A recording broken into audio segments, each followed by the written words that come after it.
This is me over the weekend. Got together with a bunch of people. A lot of people there I didn't know too, but that's me in the back. Such a good time. You ready to roll? 3, 2, 1. Good evening. It is still not safe to gather with people. You must remain in lockdown and refrain from gathering for your protection and the safety of those around you. The experts who you give your power away to estimate that it'll be safe to gather with people again in about 7 generations from now. And we have many other breaking news stories for you today.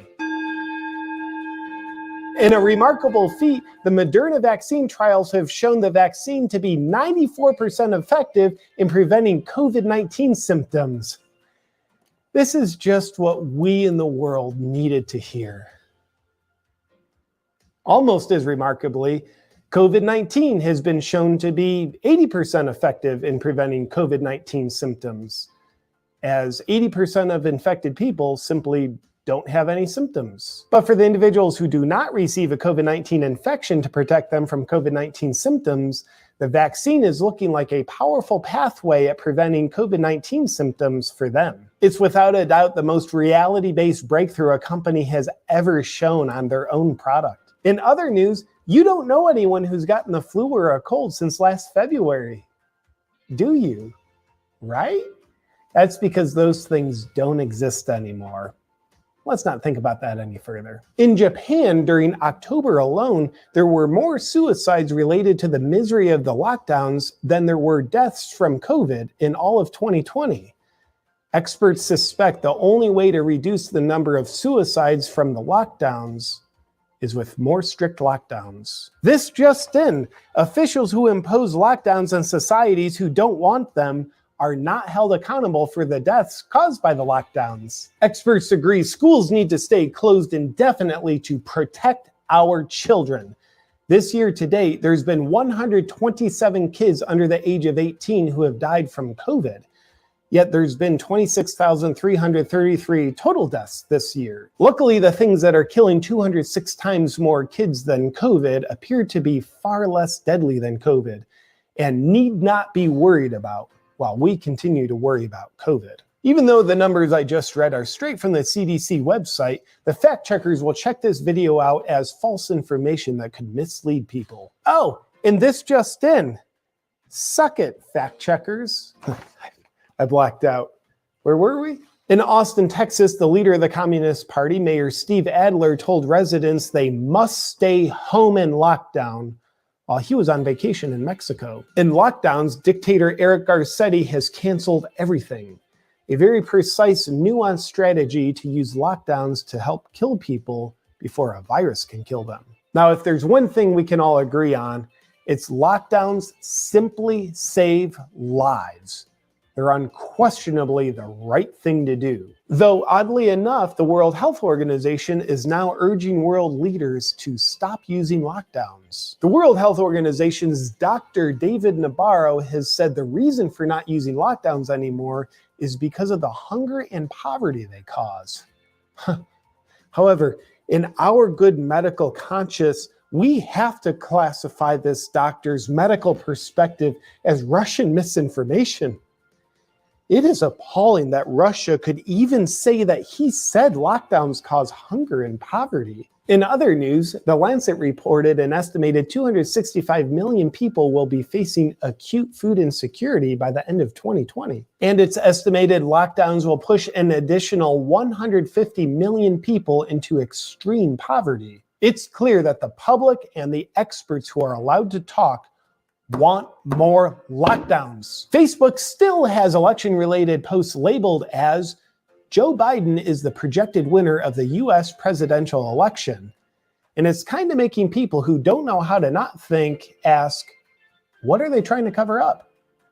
Well, the answer is nothing. In unrelated news, a firm that owns Dominion Voting Systems received $400 million from a Swiss bank with connections to the Chinese government before the election. However, it would be xenophobic to even question this information any further. A new study out of Denmark concludes that masks do not protect you from COVID infection. Well, Denmark, I think this guy disagrees with you. People should not be walking around with masks. No, not that one. Play the other clip. Masks are important. Yeah, that's right. That's a face you can trust. And you can also trust this Danish study is clearly from Russia. That's it for today's news. Tune in tomorrow to update your internal software with the latest edition of Terror. Go back to sleep, America. We'll do your thinking for you. Hi. I'm glad we didn't make anybody angry with that video. But now that everybody's angry, I want to thank the sponsor of this video, Blue Blocks. I personally love having Blue Blocks' full suite of products in my biohacking repertoire. The glass. Þetta name is Sunday. Awakening with JP. Skora á alla að fara þarna inn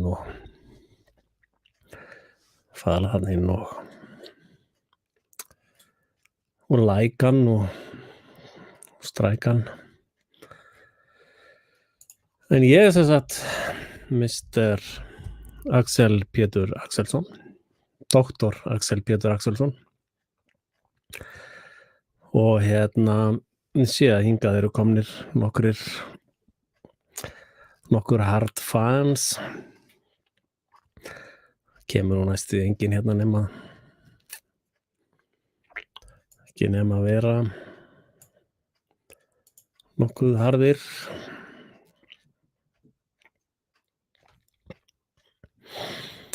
En ég ætlaði mækina þetta út eða hvað. Halló, 1, 2.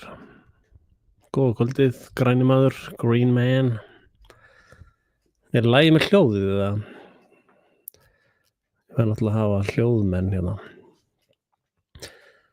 En við kannski byrjum bara á biblíuvessi. Og við ekki bara taka allan kaflan. 13. kaflinn. Ef ég verið að lesa þetta í gær þá þetta verið alveg hræðilegt. En ég að lesa þetta í dag. Þá sá ég dýr stíga upp af hafinu. Það hafði 10 horn og 7 höfuð. Og á hornum þess voru 10 ennistjást og á höfðum þess voru guðlöstunar nöfn. Dýrið sem ég sá var líkt pardusdýri. Fætur þess voru sem bjarnar fætur og munnur þess eins og ljónsmunnur. Drekinn gaf því mátt sinn og hásæti sitt og vald mikið.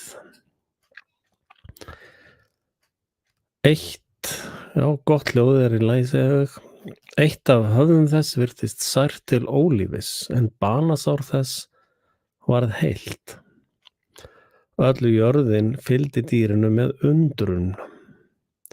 Og þeir tilbáðu drekan af því hann hefði gefið dýrinu vald sitt. Og þeir tilbáðu dýrið og sögðu: hver jafnast við dýrið og hver getur barist við það? Og því var gefinn munnur talaði stóryrði og guðlastanir, sem má segja sé áróður, og lofaði að fara því fram í 42 mánuði. 42. Og það lauk upp munni sínum til lastmæla gegn Guði. Ég mun fara aðeins inn á lastmæli gegn Guði. Til að lastmæta nafni hans og tjaldbúð hans og þeim sem á himni búa. Og því var leyft að heyja stríð við hina heilugu og sigra þá. Og því var gefið vald yfir sérhverri kvísl, lýð, tungu og þjóð. Og allir þeir sem á jörðinni búa munu tilbiðja það hver og einn sá eigi á hatt sitt rita frá grundvöllum veraldar í lífsins bók lambsins sem slátrað var. Sá sem hefur eyra, hann heyrir. Þá vil ég minna á myndband frá 2015 sem ég sagði, þar sem ég lýsti því sem að gerast núna nákvæmlega. Enginn heyrði þá, eða mjög fáir. Sá sem ætlaður sá sem ætlaður til herleiðingar verður herleiddur. Sá sem sverði ætlaður verður deyddur með sverði. Hér reynir á þolgæði og trú hinna heilugu. Og ég sá annað dýr stíga upp af jörðinni og það hafði 2 horn líkt lambshornum, en það talaði eins og dreki. Það fer með allt og allt fyrradýrsins fyrir augsýn þess og það lætur jörðina og þá sem á henni búa tilbiðja fyrradýrið sem varð heilt af banasári sínu. Og það gjörðir tákn mikil svo að það lætur jafnvel eld falla himnum ofan á jörðina fyrir augum mannanna. Og það leiðir afvega þá sem á jörðinu búa með táknum sem því lofað að gjöra í augsýn dýrsins. Það sem þeim sem á jörðinu búa að þeir skulu gjöra líkneski af dýrinu, sem sárið fékk undan sverðinu en lifnaði við. Og því var leyft að gefa líkneski dýrsins anda til þess að líkneski dýrsins gæti einnig talað og komið því til leiðar að allir yrðu þeir deyddir sem ekki vildu tilbiðja líkneski dýrsins. Og það lætur alla smáa og stóra, auðuga og fátæka og frjálsa og ófrjálsa setja merki á hægri hönd sér eða á enni sín. Og kemur því til leiða að enginn getur keypt eða selt nema hann hafi merki dýrsins eða tölunafn þess. Hér reynir á speki. Sá sem skilning hefur reikni tölu dýrsins, því að tala manns það og tala hans 666. Og þetta nú sannlega einhver frægasti texti Biblíunnar, ekki að ástæðulausu. Og þetta pakk sem við erum að glíma við núna, sem eru þessir andskotar, það svo kallaða New World Order eða hvað, að þeir virðast að líta á þetta hér allt saman sem einhvers konar leiðbeiningabók. Og það ekkert nýtt undir sólinni, sko. Biblían lýsingabók á því hvernig mannskepnunar eru. Ég ætla að gera eitt hérna sniðugt. Ég ætla að sitja hérna á YouTubeið. Nei, það birtist allstaðar. Sem vilja koma inn hérna og spjalla. Þeir geta nota þennan link til þess að koma í útsendingu. Og þið þekki mig náttúrulega, ég loka fljótt að það eitthvað bull og vitleysa. En það gaman að heyra í. Ég ætla aðeins að reyna að fara að opna meira svona á einræðurnar mínar. Og löngu komin tími á reyndar djúpkofin. Það gerist bara þegar það gerist. En það svolítið áhyggjuefni hvað kristnisöfnuðirnir eru mikið sofandi. Það veldur vissulega áhyggjum. Af því að þessi uppskrift algjörlega í Biblíunni það sem að gerast núna. Og Biblían reynda svolítið með þann streng að við látum bara hlutina gangi yfir okkur. Hvort sem það nú rétt eða rangt eða með hvað. Þá vaxandi kenningar, eða það eru fleiri að koma inn á þessa kenningu mína að það sé eitthvað sullumall í pinnunum sjálfum. Að á sína pinnunum séu svona litlar þeir kallaði the grippers, það sem nokkuð skonar vélmenni eða vélavitlisur. Það er að mæla með að þið farið hérna á hoax.is, þar er Glósur bóki mín. Hérna getum við hlustað á. Hey everybody, Josh Sigurdson of World Alternative Media here, and we've got some absolutely crazy news that many of you will visit paraffin wax. The fabricated smart devices that can be controlled by electrical or chemical signals, he says. But these grippers are so small that batteries, antennas, and other components will not fit on them. The Þeir gripper says, gracias, don't rely on electricity, wireless signals, or external controls. Instead, they operate like small compressed springs with a temperature-triggered coating on the devices that releases the stored energy autonomously at body temperature. The Johns Hopkins researchers fabricated the devices with about 6,000 Þeir grippers per 3-inch silicon wafer. In their animal experiments, they loaded a pain-relieving drug onto the grippers. The researchers' studies found that the animals into which Þeir grippers were administered had higher concentrates of the pain relievers in their bloodstream than did the control group. The drug stayed in the test subject system for nearly 12 hours versus 2 hours. Þannig að það virðist vera jafnvel að sé búið að spreyja í fólk.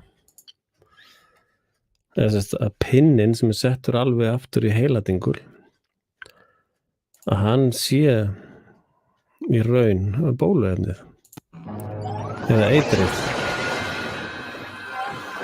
En who's involved in the vaccine trials, supposedly, and the production of annar vitnisburður, and some information from an alleged GSK insider who believes that certain antigens are going to appear in the vaccine that are going to be harmful to people, and we'll get into that. But first, I just want to kind of look at who is running the vaccine trial. And Dr. Andrew Preston spoke on television the other night, and he's from the Department of Biology and Biochemistry at the Milner Center for Evolution at Bath University. And just looking at the connections between people and Bill and Melinda Gates Foundation, we found out that he had been given a £28 million grant from the Bill and Melinda Gates Foundation. The people that he worked with, and I'll just quickly run through this. So his collaborators, and this is all on his page at Bath University, is Dr. Eric Harville from Penn State University. He got a £10 million grant from Bill and Melinda. Dr. Ernest from the University of Baltimore in Maryland, they're a massive university, and so the people that he works with there got £7 million. 2.9 of that came from the Bill and Melinda Gates Foundation. The rest came from the National Institute of Allergy and Infectious Diseases. They've got the biggest vaccine production factory in the world in Wavre in Belgium, and they produce 2 million doses of over 30 vaccines every single day. 30 miljón bóluefni á dag, 6 framleiðslulínur, og þannig að það eru 30 miljón sinnum 6, það svakalega mikið á bóluefnum á hverjum degi, sko. Okay. So that's Dr. Andrew Preston. He has clearly got links, and they produce, basically, they've got the biggest vaccine production factory in the world in Wavre in Belgium. And they produce 2 million doses of over 30 vaccines every. Það eru sem sagt, að taka reiknivélina, 2 milljónir af bóluefnum, 30 framleiðslulínur. Það eru 60 miljón skammtar á dag sem að þessi verksmiðja í Belgíu framleiðir. Single day. Okay. So that's Dr. Andrew Preston. He has clearly got links, major links with Bill and Melinda Gates Foundation, and we've discussed how they've infiltrated the vaccine network. Now we're talking about how they're interfering and trying to manipulate the human trials and delivering these vaccines. So our insider has sends us information, essentially, claims that the vaccine has already been made and it contains various antigens and a concoction of chemicals, basically, some of which he has delivered to us. So this is what's going to be in there, we believe. So this is not necessarily, I mean, we're 1 foot in this and 1 foot out, but I'm going to go through this, I'm going to present it as though it's the truth, because I believe it is. So there's going to be an anti-HCG antigen. Now, this is HCG is something for causes sterility in women. And it was also combined with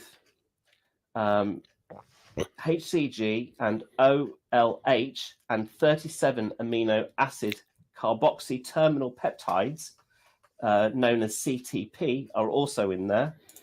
Hann er að segja að í þessu bólefni eru efni sem að sterilisera eða gelda konur, þannig að það geti gegnast börn og jafnvel í kynslóðir. Það er ekki endilega konan sem fær bólefni núna, heldur geta verið dóttirinn sem að fær það. Og þetta var pröfað í Afríku og það er full sannað að þetta gerðist þar. The principle of anti-HCG vaccine is to introduce antibodies which combine to HCG and render it biologically inactive. Out of the 60... Sýningur hérna annað myndband sem er önnur fréttastofa. Hi, I'm Eric. I'm the VP. Out to these manufacturers to help us understand. And now the U.S. is getting ready for another history-making moment, one of the largest vaccination efforts it's ever attempted. Pfizer confirming this week it has already started moving its vaccine to distribution centers in the U.S., but a major challenge that company faces, transporting and storing its vaccine at an extremely low temperature. This is a... Takk eftir að þessi bóluefni, þau verða að vera í mínus 70 gráðum. Pælið aðeins í því. Þau þurfa að vera í mínus 70 gráðum á Celsius. Og þess að leifa ykkur að melta það. Að mínus 70. Ískápurinn ykkar er svona plus 2, 3. Fristikistan er hvað? Mínus 5, 4, 5.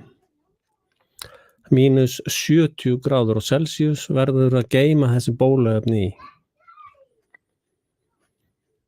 Og ef ykkur dettur í hug eina sekúndu að það sé eitthvað eðlilegt efni, þá þarf sannlega ekki að bólusetja ykkur til þess að forheimska ykkur og gelda ykkur. Það er sannlega bara búið að framkvæma það nú þegar. En hérna, sko, eins og ég hef lýst áður yfir, þá er árásin á cognitive capabilities, eða sérst hugsunna. Þannig ég er með enn aðra kenningu fyrir þessi ég er með enn aðra kenningu fyrir þetta hér sem að tróðu upp í hausinn á megninu fólki. Sko til þess að auðvelda þetta hér, þetta furðul efni hérna sem má fara að dæla í handlegginn á öllum. Það var spurning hvort að þetta sé svona eins og hálfgert nauðgunarlyf sem að þið kannski þekkið hafið heyrt eða lesið að þetta er hugsanlega sett til þess að sljóka dómgreind fólks og koma í veg fyrir að fólk sjái samhengi hlutana. Og þetta er alltaf þessi John Hopkins glæpa klíka. Og ef við hlustum hérna aðeins á Þeir, þetta er alveg Del Big Tree. Ég ætla að reyna að vera með hann alltaf hérna á hóksinu. Is something that got a vaccine, meaning Ok. Hérna fer hann vel. Will prevent virus shedding and therefore have an effect on community transmission. That is something it is not possible to know at this point in time. already, if you're joining us for the first time, you see why we've been cut off of the internet and why they don't want you listening to what we're having to say. I'm not telling you these things. They're telling it to you, but no one in mainstream media is really covering it or drilling down. So are we together on this? These trials and this vaccine, both Pfizer and Moderna and Þeir segja líka að að bóluefnið mun ekkert hindra smitt sem algjört rugl sko. En nú ætlum við að hlusta á nú ætlum við að skella okkur til Íslands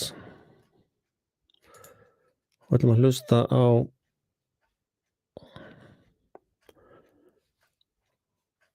íslenskan glæpamann.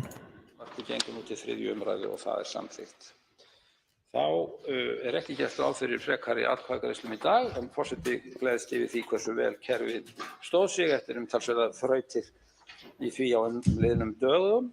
Þakka hv. þingmönnum fyrir þátttökuna og tekur fyrir 17. dagskrármálið sóttvarnalög, stjórnarfrumvarp 329. mál á þingskjali 385. Fyrsta umræða, til máls tekur hæstv. Heilbrigðisráðherra Svandís Svavarsdóttir.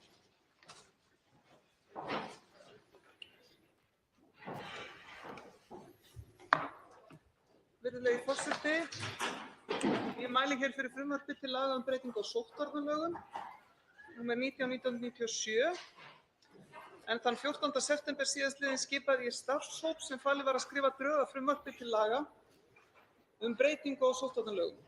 Í þeim tilgangi að skýra ákvæði laganna opinberar sóttvarnaráðstafanir á grundvelli fenginnar reynslu af heimsfaraldri SARS-CoV-2 veirunnar sem veldur sjúkdómnum COVID-19. Takk eftir, hún byrjar með lygi. Það engin vísindaleg sönnun á því sem hún var að segja þarna. Breytingu á sóttvarnalögum, númer 19/1997, en þann 14. september síðastliðinn skipaði ég starfshóp sem falið var að skrifa drög að frumvarpi til laga breytingu á sóttvarnalögum. Í þeim tilgangi að skýra ákvæði laganna opinberar sóttvarnaráðstafanir á grundvelli fenginnar reynslu af heimsfaraldri SARS-CoV-2 veirunnar sem veldur sjúkdómnum COVID-19. Þetta lygi. Þetta hrein lygi. Og allt sem hún segir í raun lygi. En þann 14. september síðastliðinn skipaði ég starfshóp sem falið var að skrifa drög að frumvarpi til laga breytingu á sóttvarnalögum.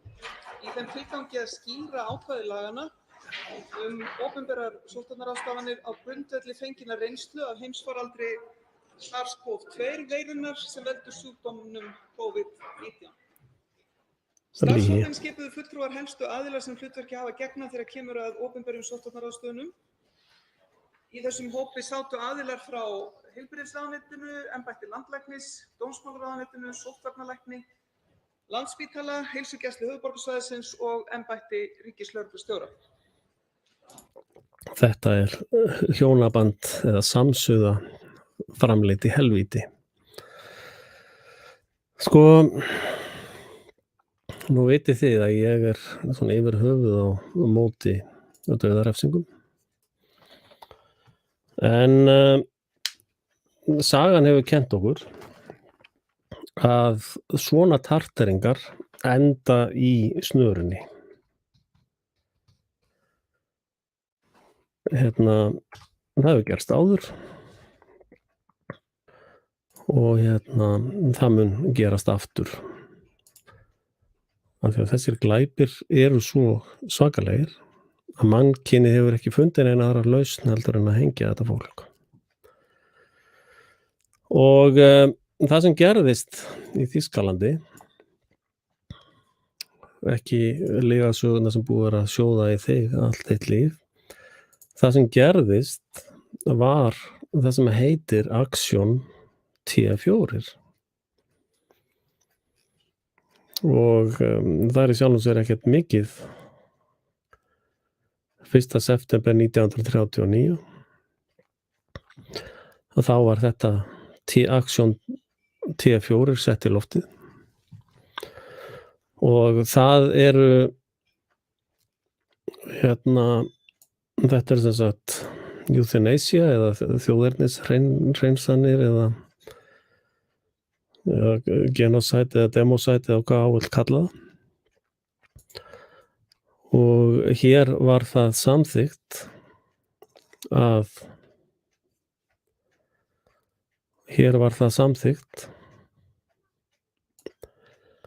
það væri sem sagt þvinguð gelding eða sterilisering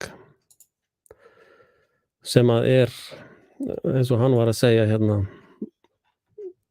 var að lesa eins og að koma fram núna, það í þessum bóluefnum og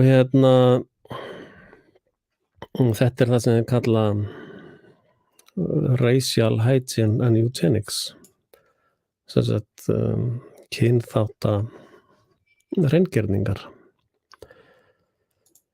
og það sem svo eftirtektarvert í tali þessara íslensku brjálæðinga að þeir eru í svipuðum hugarheim og þetta T4 var skrifað í og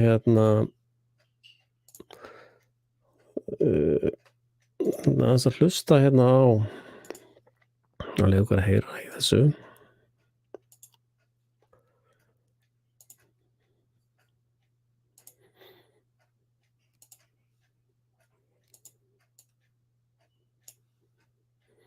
breytasamningum og mörgum öðrum stjórnarskrám nágrannaríkja okkar. Fræðingur hjá heilbrigðisráðuneytinu. Ég er að deila sjálf. Sem að einn framsögumar hér í dag var meðal annars annað. Þannig að ég hugsa við ættum kannski að fara að byrja. Ég ætla bara að kynna framsögumenn. Það í fyrsta lagi Sigurður Kári Árnason sem yfirlögfræðingur hjá heilbrigðisráðuneytinu. Yfirlögfræðingur hjá heilbrigðisráðuneytinu. Þetta einhver málþing orators. Síðan höfum við Reimar Pétursson, hæstaréttarlögmann. Og lókum Sigriði. Ég er að deila sjálfs. Já, ég er það því. Já, takk. Og ég ætla að fjalla svona aðeins sóttvarnaráðstafanir í ljósi stjórnarskrárinnar í samræmi við yfirskrift málþingsins og byggður að stjórnlögum og bæði almennt þannig að kemur næsta glæra upp núna. Takið þetta rétturinn til lífs og heilsu. Þeir eru satt fannar að skýrgreina réttinn til lífs. Það komið? Einmitt. Já, til að byrja með þá til þess að byrja á byrjunum, þá náttúrulega byrjum við á stjórnarskráni því hún auðvitað upphafið. Rétturinn til lífs og heilsu. Og fyrsti punkturinn, að rétturinn til lífs ekki beinlínis nefndur í stjórnarskránni.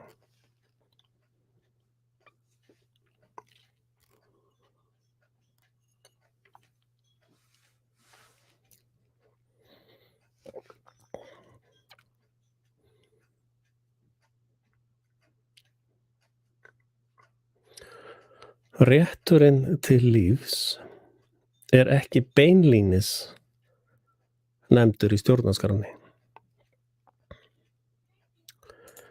Pælið í því.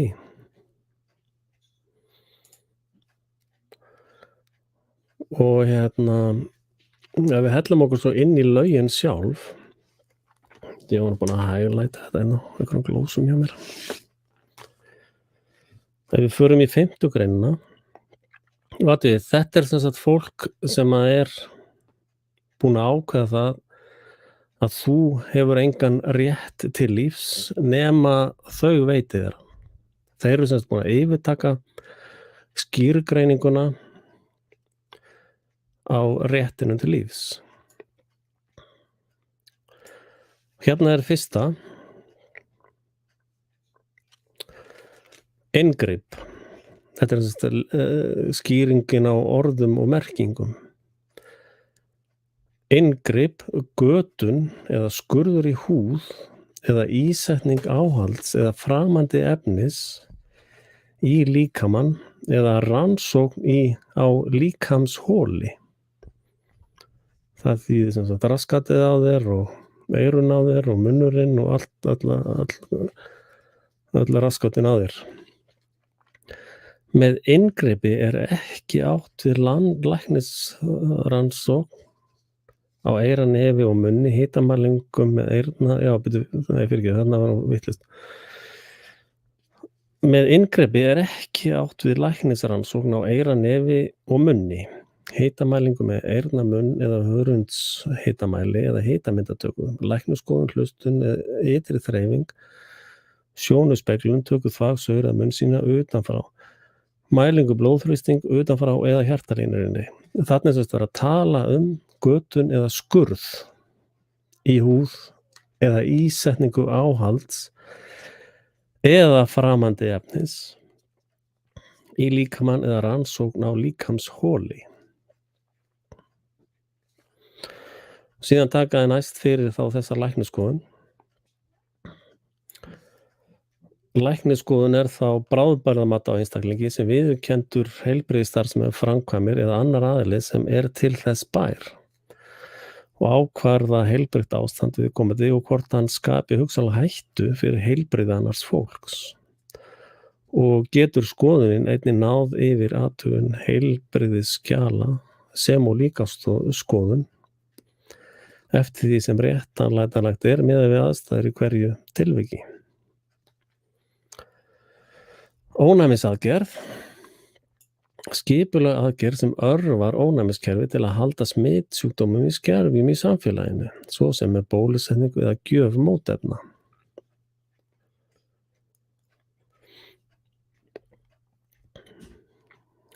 Þetta finnst mér mjög merkilegt. Það hérna inngrip með framandi efni sem getur verið arsenik eða hvaða eiturefni sem í raun. Það ekki tekið neitt fram að þetta með ekki vera eitur. Og síðan ónæmisaðgerð. Skipulögð aðgerð. Þannig að þeir eru að gefa sér tvöfalt miðað við bara að þvinga bóluefni.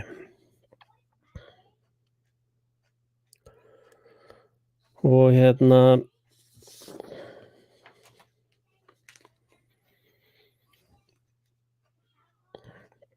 þetta bara orðskýringarnar, við erum ekki eins og komnir inn í breytingatillögurnar.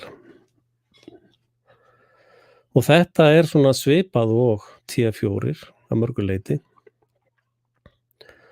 Að þar voru svona eitthvað læknisfræðilegt mambo-bambo í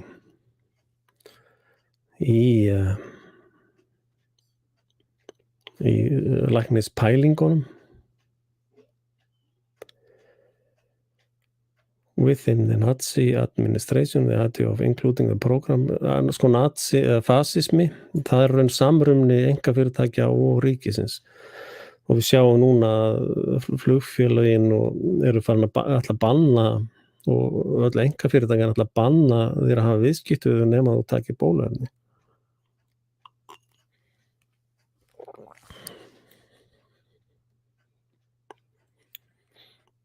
Þetta hérna það sem elitan hefur verið að segja lengi, useless eaters and breathers. The more severely burdened should not propagate themselves. If we do nothing but make mental and psychical cripples capable of propagating themselves, and the health stock have to limit the number of their children because so much has to be done for the maintenance of others. If natural selection is generally suppressed, the useless, we will get new measures, our race must rapidly deteriorate. og þeir sem að stýra þessum aðgerðum í dag eru ennþá að tala useless eaters and feeders.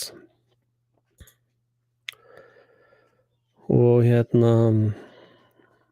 og það líka þeir sem að selja þetta ónýta lýðræðiskerfi sem í gangi, sko. Rockefeller læknavísindin eru hönnuð til þess að gera alla veika og setja ríki á hausinn, sko. Og það voru sem sagt lög sett í gang og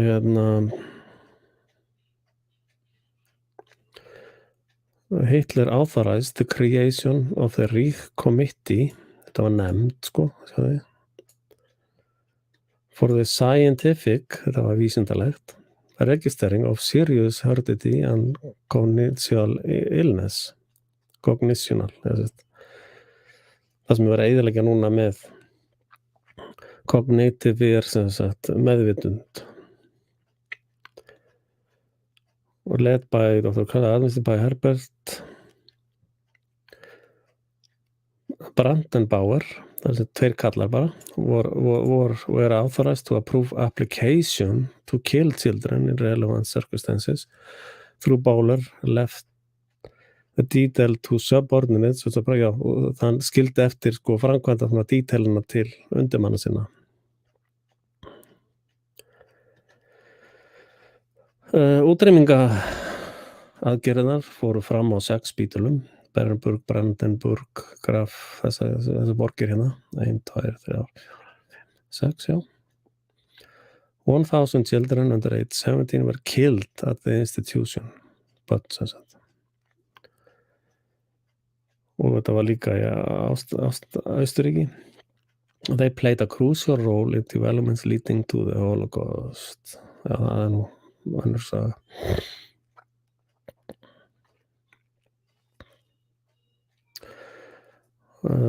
From August 1939, the Interior Ministry registered children with disabilities, requiring doctors and midwives to report all cases of newborns with severe disabilities. The guardian consent element soon disappear. Það var semst í upphafi þannig að móðir eða faðir þurfti að samþykkja aftöku barnanna sinna, en það hvarf mjög fljótt. Og það það sem þið þurfa að átta ykkur á að í þessum lögum sem að ég að lesa yfir að í ljósi sögunar þá hverfa allir varnaglar bara leið. Og nei, sko, komin agent inn. Mr. Fluff. Þetta starfsmaður sannlega hos NATO og góð. Læt hann nú ekki pirra mig. Ég bara að lesa af Wikipedia, sko. Ég ekki að búa neitt til.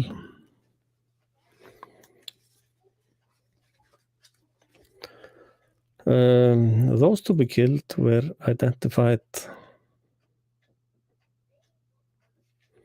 Get ekki blokkað en að fá þetta. Nei, ekki. Fylgist með hana bara. Sjáðu hvernig þeir operera, þessi fávitar. Býtum við.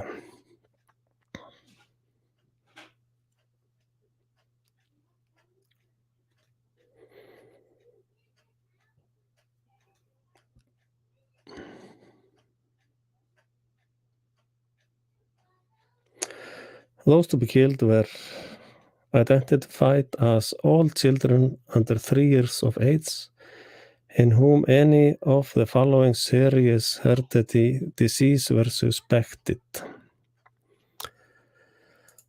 Og ég þarf að finna það eitt enn.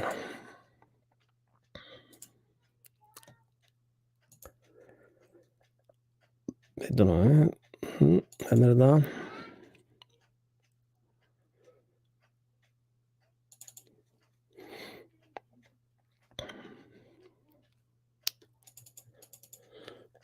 Hérna sjáið þið. Skal leyfa ykkur að sjá greinina líka.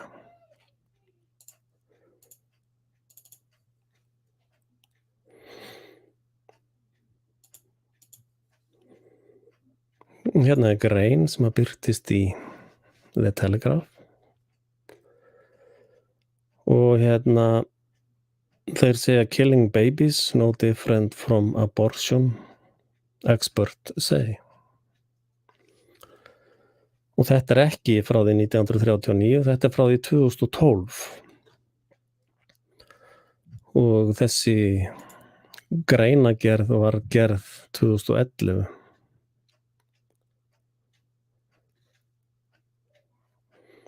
Þannig svona cirka þá að þeir vantilega verið að skrifa þetta einhver ár þarna áður. Og hérna þessi grein, þið finnið hann ekki lengur, það er búið að taka hann út, þessa grein og þessa hérna innan gæsaleypa siðferðisskýrslu hérna, búið að taka það bæði út. Og hérna er það semst að rökstyðja. Þeir að rökstyðja akkur á að leyfa aftöku barna eftir 30 ára aldur. Og stjórnmálamenn hafa bara á síðasta árið getur fundið það sem þeir að vera að segja, já, við bara semjum við mömmuna að fá að dreipa barnið hennar og það verður engar ágjör af því, við passum okkur að barnið verði svona ekki fyrir neinum óþægindum sko.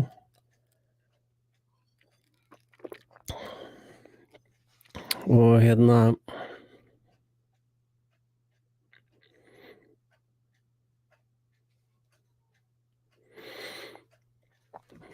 og það er sko mjög mikilvægt að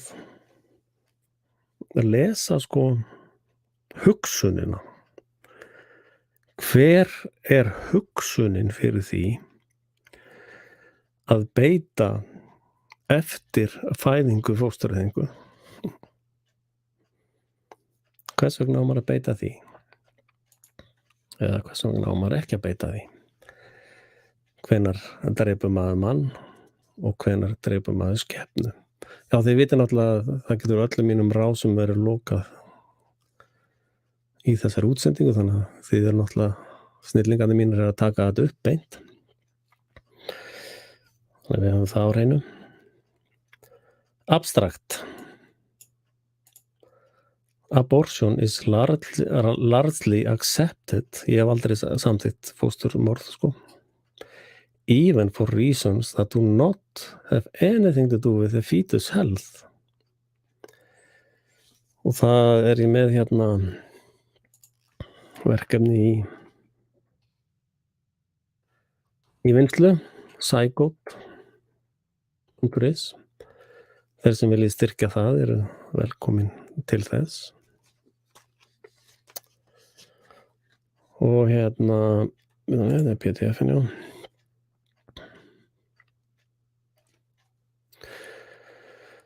By showing that both fetus and newborn do not have the same moral status as actual person. Bæði fóstur og nýfæddir hafa ekki sama móralska status og alvöru persóna.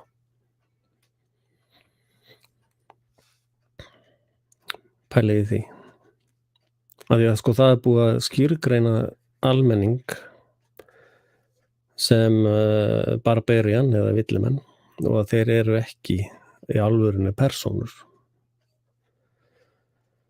Og þið sjáu það endurspeglast svolítið í þessum pælingum réttin til lífs.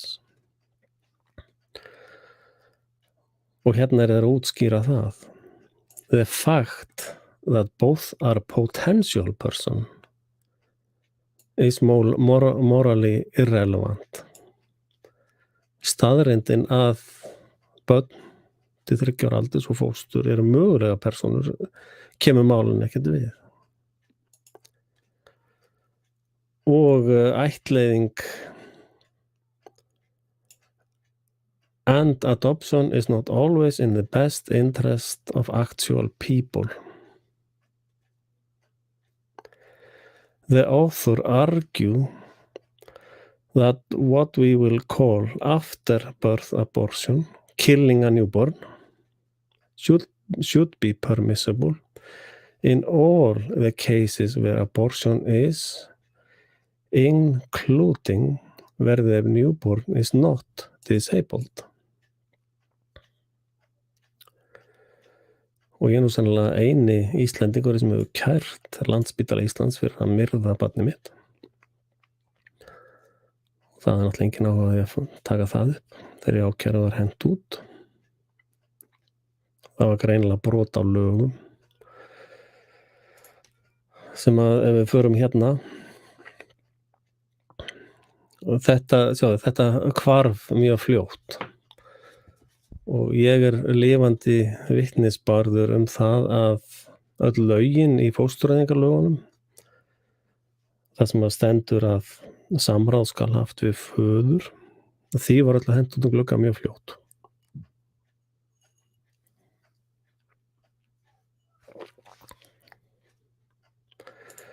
Og hérna sjáum við tenginguna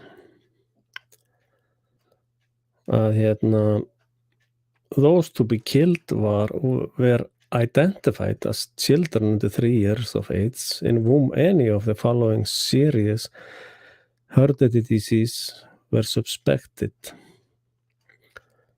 Og við vitum að Down syndrom notað á Íslandi mikið til þess að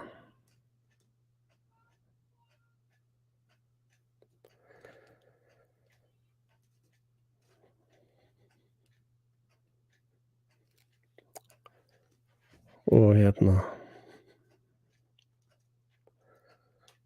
intellectual disability og þá kemur önnur tenging við þetta að ef að þeir geta sýnt fram á að þú sér heimskingi og þá ert ekki persóna lengur samkvæmt þessarum bullvísindum þeirra og en virðist vera að þeir hafa nú aðalega verið að fara eftir börnum undir 3 ára aldrei fyrst, en síðan fóru þau bara að drápa alla.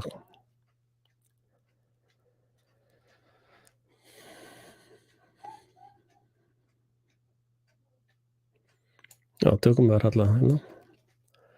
Þeir sem áttu að drepa voru skýrgreind sem öll börn undir 3 ára aldri sem höfðu eitthvað af eftirfarandi einkennum. Alvarleg arfleidd einkenni, erfðaeinkenni og voru bara grunuð. Bara eitthvað grunað, það væri eitthvað svona alvarlegt erfðavandamál og þá var barnið tekið og drepið. Heimska eða þroskahömlur og Down syndrom náttúrulega. Þetta stundað á Íslandi í dag.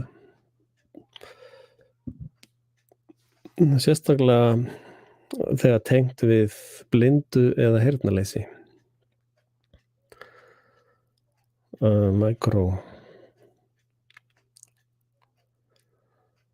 Já, höfuð á þeir var eitthvað ekki rétt lögun. Þetta vatnshöfuð eða ekki. Allar svona sýnilegi gallar, sérstaklega var eitthvað limir eða höfuð eða hryggjarsúlan eða lömun eða spastiska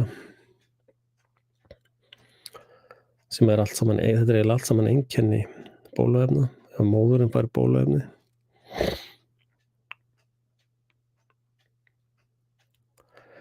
Þessar skýrslur, eða ákvörðunartakan, voru teknar af ráði læknafræðinga eða læknasérfræðinga. Það sem að 3 þurfti að gefa samþykki sitt áður en barn var drepið.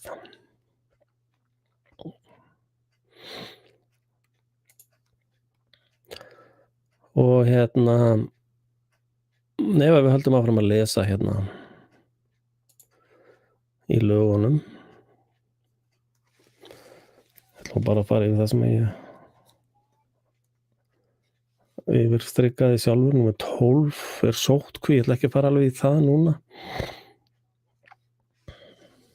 Sóttkví og útgöngubann.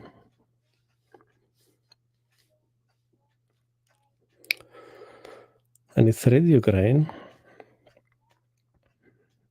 númer 7, hér komið einhver reglugerð, alþjóða heilbrigðis reglugerðin. Og það hefur komið fram í umræðum á meðal annars Alþingi að íslensk stjórnvöld hafa verið að keyra eftir þessum alþjóða heilbrigðis reglugerð. Og og þeir voru með einhverjum flýti að fara með það núna í lögbirtingablaðið að reyna að fá einhverja gildingu á þessum alþjóða heilbrigðisreglugerð sem að gefin út af Bill Gates og fyrirtækinu hans sem heitir World Health Organization. Að það semst verið að tala það að þessi völd sem að þessi breyting felur í sér, hún beintengd við valdsvið erlendra aðila. Og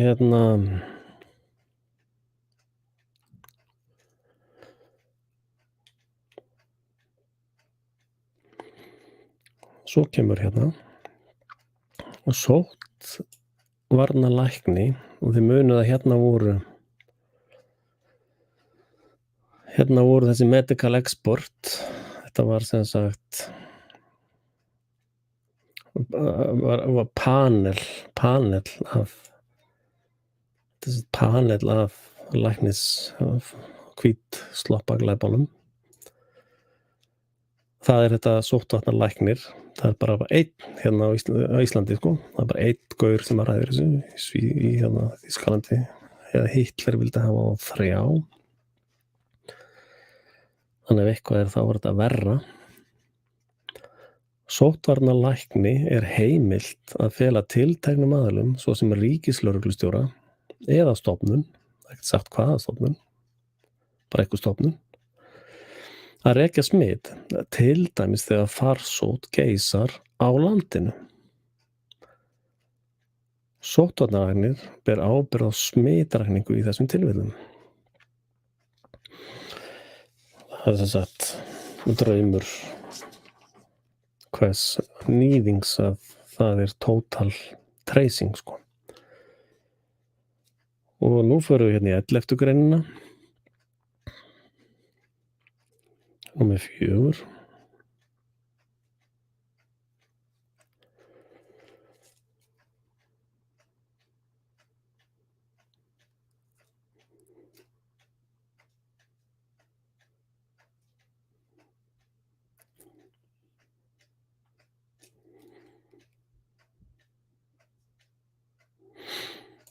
Ekki skal beitt inngripum. Það sérst muniði. Þið munið hvað inngrip voru. Það ekki bólusetning, sko. Það eitthvað miklu verra. Götun eða skurður í húð eða ísetning áhalds eða framandi efnis í líkamann eða rannsókn á líkamshóli. Ekki skal beita inngripum nema gagnvart þeim sem grunur leikar á að hafa orðið fyrir smiti. Bara grunur. Þá þú bara snúið niður og bara opið á tæki og tól og allskonar efni í líkamann. Og þetta á ekki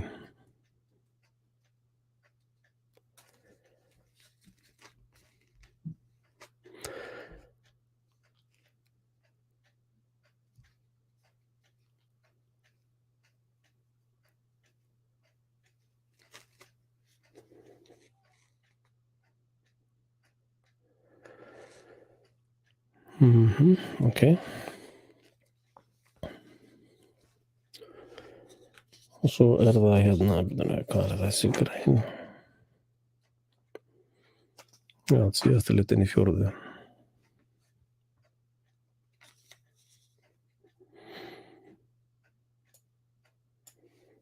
Hérna sem sagt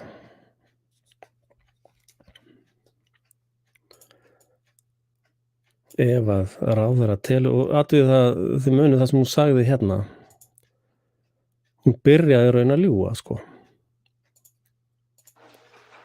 Breytingu á sóttvarnalögum. Í þeim tilgangi að skýra ákvæði laganna opinberar sóttvarnaráðstafanir á grundvelli fenginnar reynslu af heimsfaraldri SARS-CoV-2 veirunnar sem veldur sjúkdómnum COVID-19. Þannig sjáu þið ráðherra sem að lýgur blákalt staðreyndir.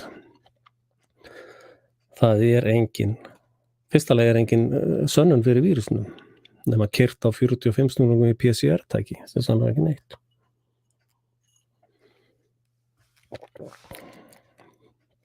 Þannig hérna bara vísbendingar. Þið sjáu að þegar hún að mæla fyrir lögum, breyting á lögum, þá hún tilbúin að ljúga að það sé til einhvers konar vírus sem veldur einhvers konar sjúkdómi sem að með hjá yngsta aldurshópnum 0,0001% dánatíðinni hugsanlega, sennilega bara 0,0 út í það óendanlega.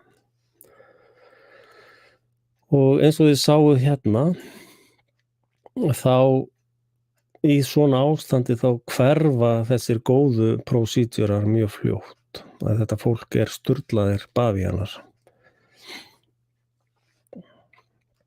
og á að koma fram við það sem slíkt.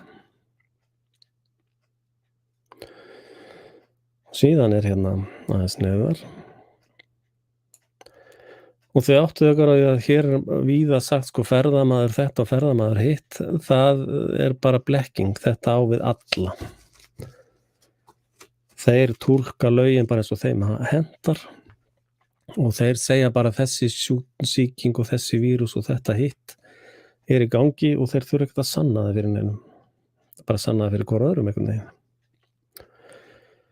Neyti ferðamaður sem grunur leikur á að hafi smitast, ráðstöfun eða neitar að láta í té þær upplýsingar eða þær skjöl sem getur í ákvæði þessu unnt að fyrirskipa viðkomandi eftir atvikum með aðstoðarlögreglu að hlýða skilyrðislaust þeim fyrirmælum sem kveðið á í 2. 2. til 5. málsgrein. Það skal þó einungis gert ef vísbendingar að lýðhelsa sé hættu og þyngu sé nauðsynleg til að verjast þeirri hættu. Og þetta allt saman skýrgreint af þeim sjálfum, af glæpamönnunum sjálfum. Og önnur til 5. málsgrein. Fyrsta byrjum við, það í svo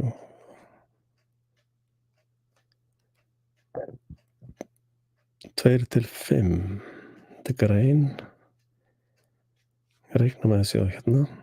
Upplýsum ferðaslá sína fyrir komu og framvegis heilbrigðisskjölum. Byrja að tekka á pappirum eins og gerist í öllum ágæðsríkjum. 3. lagi tilkynni sér til íslenskra stjórnvalda. 4. Undirgangist læknisskoðun sem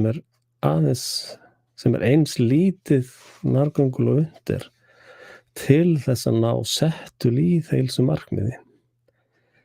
Ekki skal breytt inngrepum nema gagnvart þeim sem grunur leikur á að hafa orðið fyrir smiti.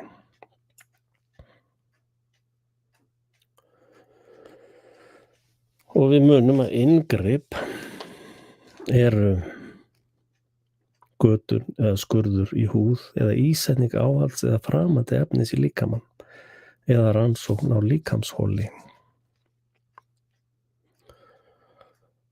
Og Sér reyndar ekki 50 greinina.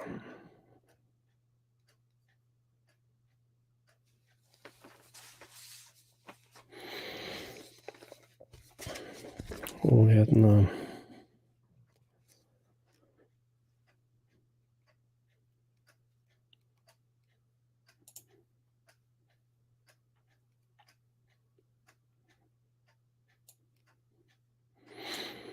þrátt fyrir 2. til 4. málsgrein heimilt að kveða á í reglugerð sem að þeir hafa nú bara spreiðað út eins og konfekti sko, til að bregðast við tiltekin hættu eða bráðri ógn við lýðheilsu. Að beita skuli fleiri en einni ráðstöfun samtímis, óháð því hvort grunur leikur á að einstaklingur hafa orðið fyrir smiti. Í þeim tilvikum skal gætt að tilkynna skyldu íslenskra stjórnvalda til alþjóðaheilbrigðisstofnunar samkvæmt 43. grein alþjóðaheilbrigðisreglugerðarinnar.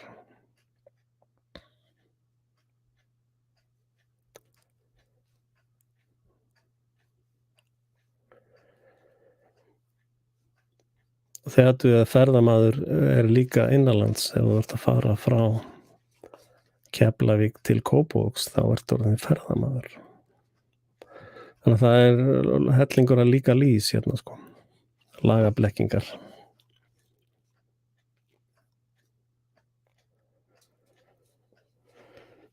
Okay.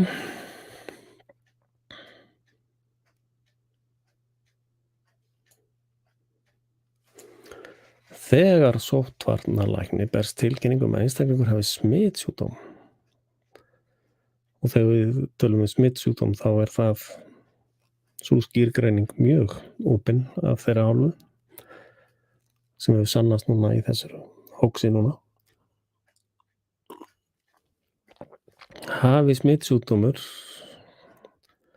þegar sóttvarnalækni berst tilkynningu, hvít sloppa glæpamaðurinn, berst tilkynning að einstaklingur hafi smitsjúkdóm,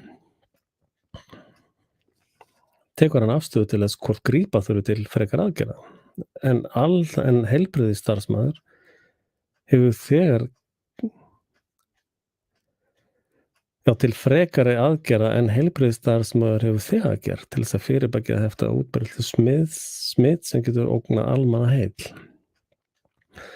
Almannaheill dæeti sem að ekki hluti á raunveruleika. Þegar sóttvarnalækni berst upplýsingar úr smitrakningu eða eftir öðrum leiðum, hvaða leiðum sem eins og dönsku leyniþjónustunni sem njósnar allt á Íslandi, að grunuleika á til og eða bara eitthvað búið til. Þetta getur allt verið falsað og ég menna það breytir engu, þau hefur búin að drepa ykkur. Það var ekkert hægt að gera í málinu. Eða gera það meðundarlega. Þegar sóttvarnalækni berst upplýsingar úr smitrakningu eða eftir öðrum leiðum að grunurleikur á að tiltækin einstaklingur sé haldinn smitsjúkdómi, skal sóttvarnalækni taka ákvörðun viðeigandi aðgerðir.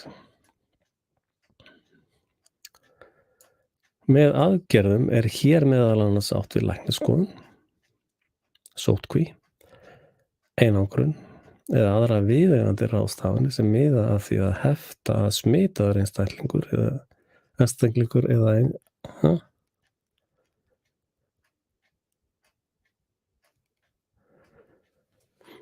Já, þetta svolítið athyglisvert. Með aðgerðum hér meðal annars átt við læknisskoðun, sóttkví, einangrun eða aðra viðeigandi ráðstafanir sem miða að því að hefta að smitaður einstaklingur eða einstaklingur sem grunurleikar á að hafi smitsjúkdóm, smiti aðra. Og þetta allt saman byggt og þetta bara allt saman mat og skoðanir og PCR-test sem verið að keyra á 45 snúningu sem tákna ekki neitt, sko. Getur alveg nota bara brauðrist, sko. Það eru sannlega nákvæmari ef eitthvað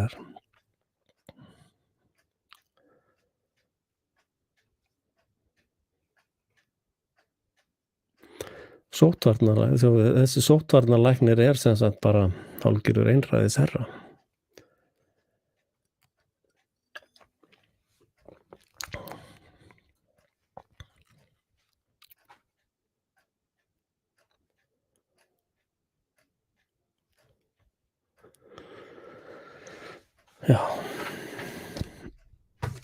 Ok.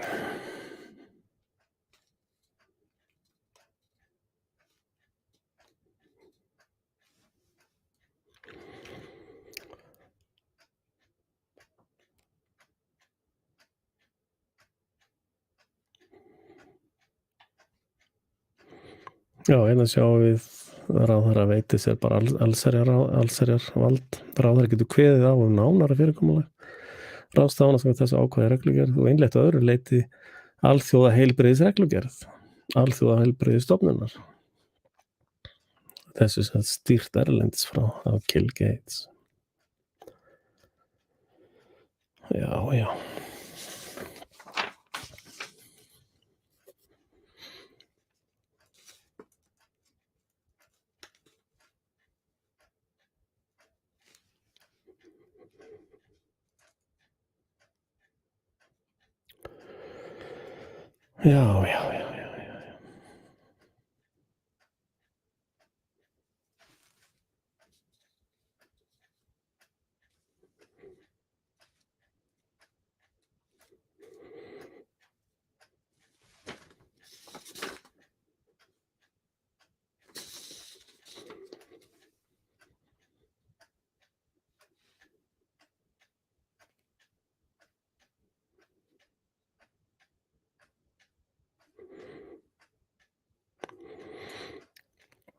Ok, lesum þetta. Nú tekin stjórnvalds ákvörðun sem sviptir einstakling frelsi sínu, svo sem þegar viðkomandi settur í einangrun eða sóttkví. Og skal þá gera honum tafarlaust grein fyrir ástæðum þess og veita honum leiðbeiningar rétt hans til að bera ákvörðun undir dóm. Munið þetta hérna. The guardian consent element soon disappeared. Þetta mun allt saman hverfa eins og dag fyrir sólu. Nú óskar málsaðili eftir því að ákvörðun verið borin undir dóm og skal sóttvarnalæknir þá svo fljótt sem verða má setja fram skriflega kröfu.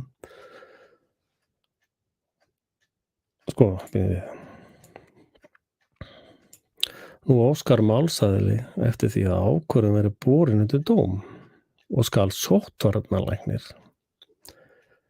þá svo fljótt sem verða má setja fram skriflega kröfu staðfestingu á gildi ákvörðunar sem afhent skal dómstjóra héraðsdóm í þing á þessum málsaðili dvelst þegar ákvörðun tekin. Þið sjá að hér rofið beint samband einstaklingsins við dómstóla.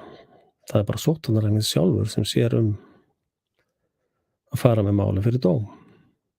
Og muniði hérna, hann kannski gleymið því alltaf, bara gleymist eitthvað. Úps, gleymdi því, fyrir ekki það.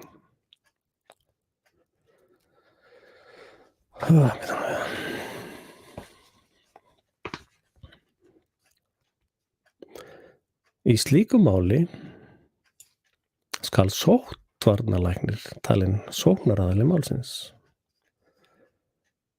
og sá stjórnvaldsákvörðun beinis gegn varnaraðili þess. Málsmeðferð fyrir dómi frestar ekki framkvæmd stjórnvaldsákvörðunar. Sem sagt, þeir gefa sér heimild til þess að gata þig eða skera þig, setja í þig áhöld eða framandi efni eða rannsaka á þig líkamshól. Þeir gefa sér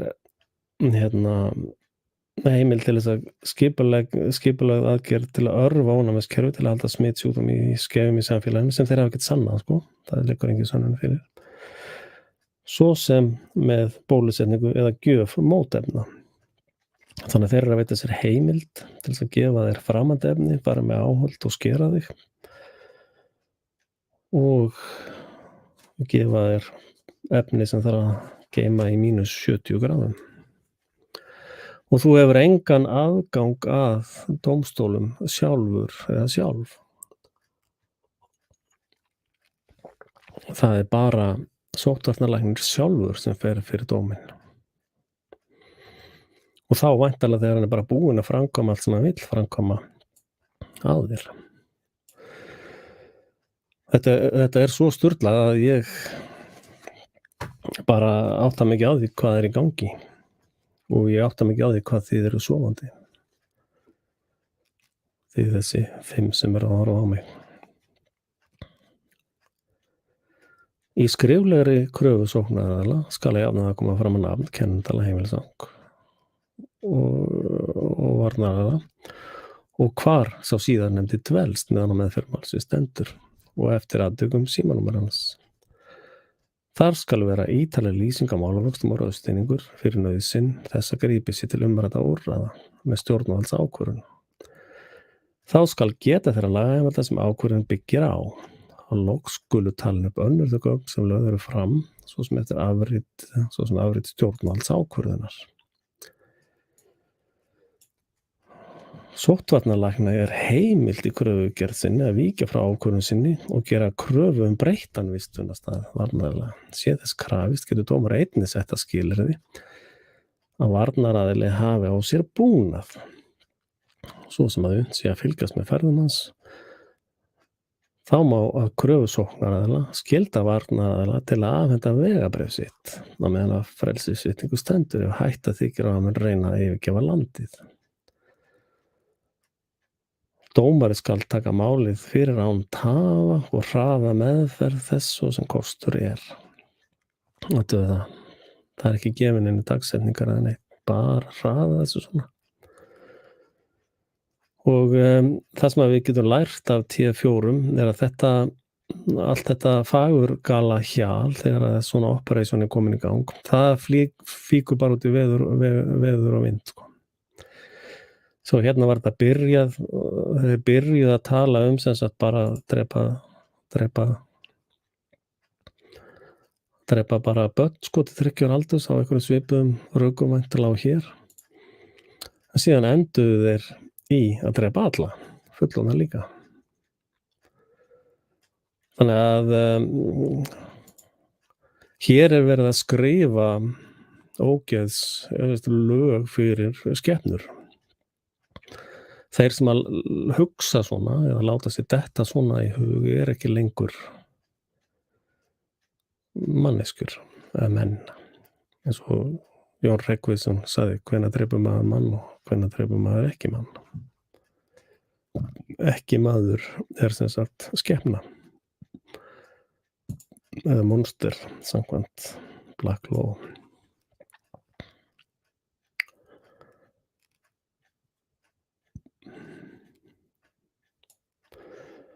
Og þið veitir hvernig dómararnir eru, þeir eru allir bara með í blottinu, sko. Og þeir hérna eru í elitumafíunni sem vill drepa þig.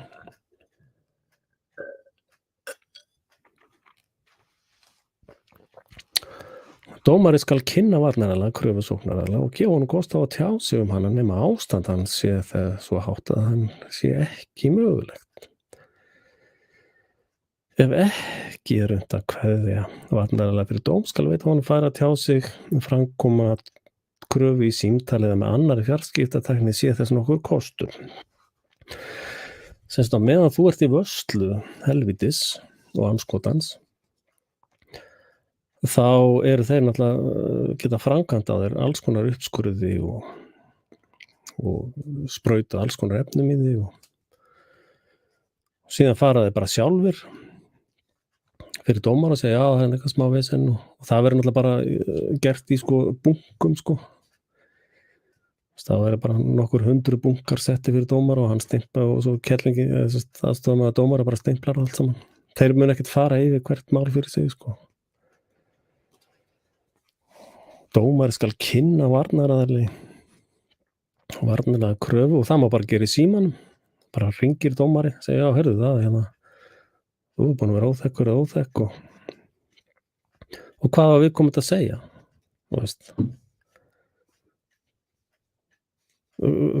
Hver vörnin? Þú getur ekkert komið að neittnir vörn í þessum aðstæðum. Það sénslaust, sko.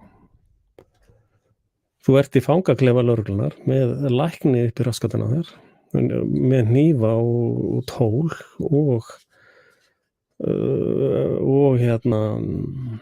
eitur þú ert í þeim aðstæðum, þú ert í lokuð umhverfi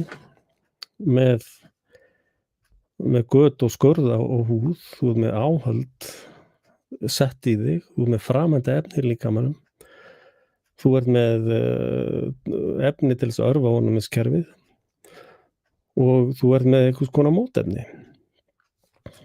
Og ef að þú segir, ég er ekki með neitt vírus, þetta er bara eitthvað vitleysa, ég meina, hvernig ætlar að gera það í þessum aðstæðum?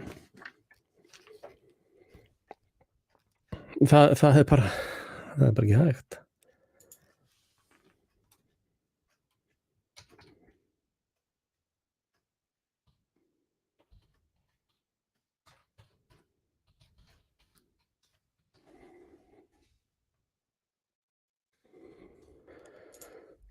Og við getum bara farið hérna, sko. Hérna er einhvers konar réttarhöld í gangi, sko, í rannsóknarréttinum.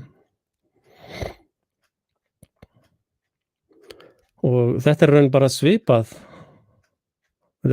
system, sko. Og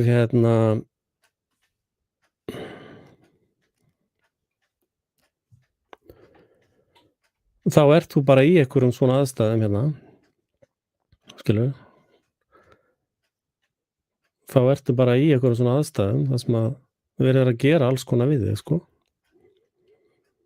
Það er bara fólk á staðnum sem er með réttindi til þess að vaða inn í líkamann á þér og gera nánast það sem þér sýnist. Og einu munurinn á aðstæðinum hér og í samkvæmt þessum nýju lögum er að þú fara að hringja eitthvað. Þú fara að hringja í páfann, sko. Segja við páfann, já, heyrðu hérna. Hringi í Vatíkanið og þetta er svo mikið sturlun að það hálfa að vera nóg. Hérna er verið að gefa móteitur, sjá við. Eitthvað mótefni. Og þetta er þetta er svipuð lagauppbyggingu hér, sko. Og lögspekin að baki þessar starfsemi var sú, sko, að þú ert syndari, sko. Þá komur þess að, heyrðu, þú ert syndari. Þú þarft að biðja fyrirgefningu syndaðina. Og þú svaraði það bara, fuck you, ég ætla ekki að vera með neina grímu. Og þá sögðu þeir, já, heyrðu, þú ert greinilega ekki alveg í lagi, sko. Þú, með þetta viðhorf, sko, þá munt þú brenna í helvíti að eilífu, sko. Og sjá, allskonar tól og dót, sko. Og í þessum lagabreitingatillögum þá er verið að gefa lagalega grænt ljós á allt þetta nema þú farið að hringja í einhvern prest í kaþólsku kirkjunni og spurja hver réttindi þín eru. Og sko, hugmyndafræðin hér var í raun sú að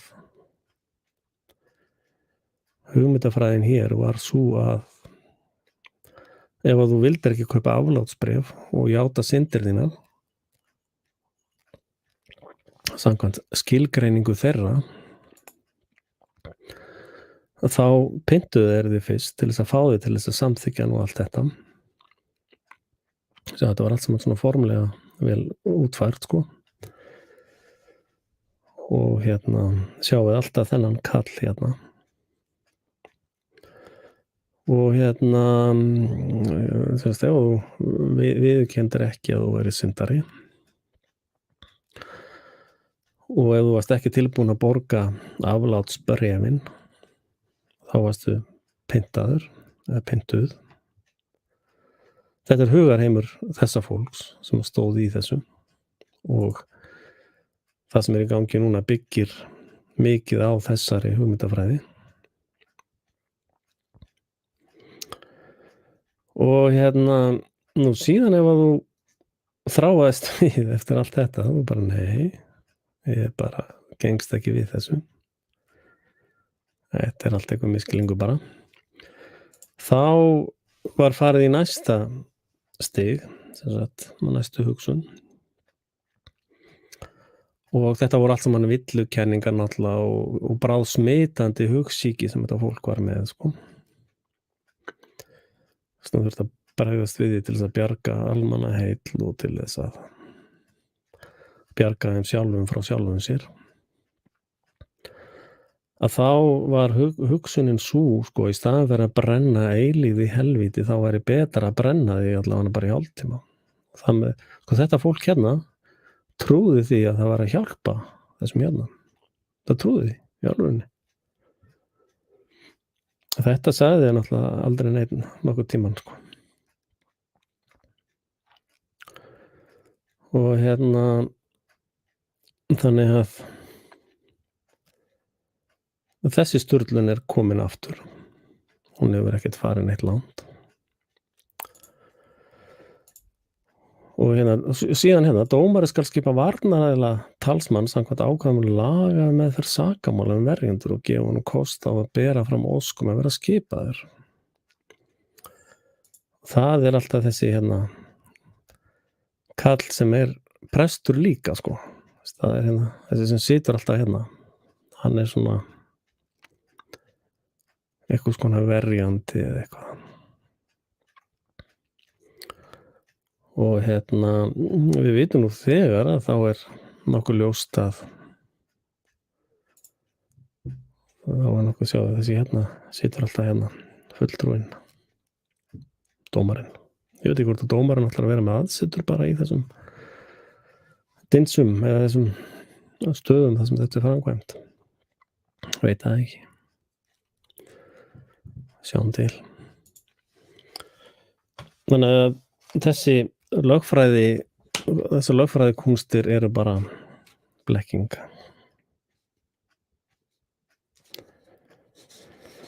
Og það sem lykillinn hérna að málsmeðferð fyrir dómi frestar ekki framkvæmt aðgerðana, sko.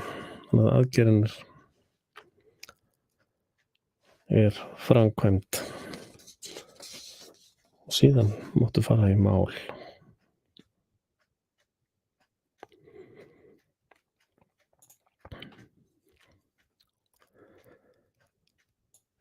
Og þegar dómararnir eru hluti af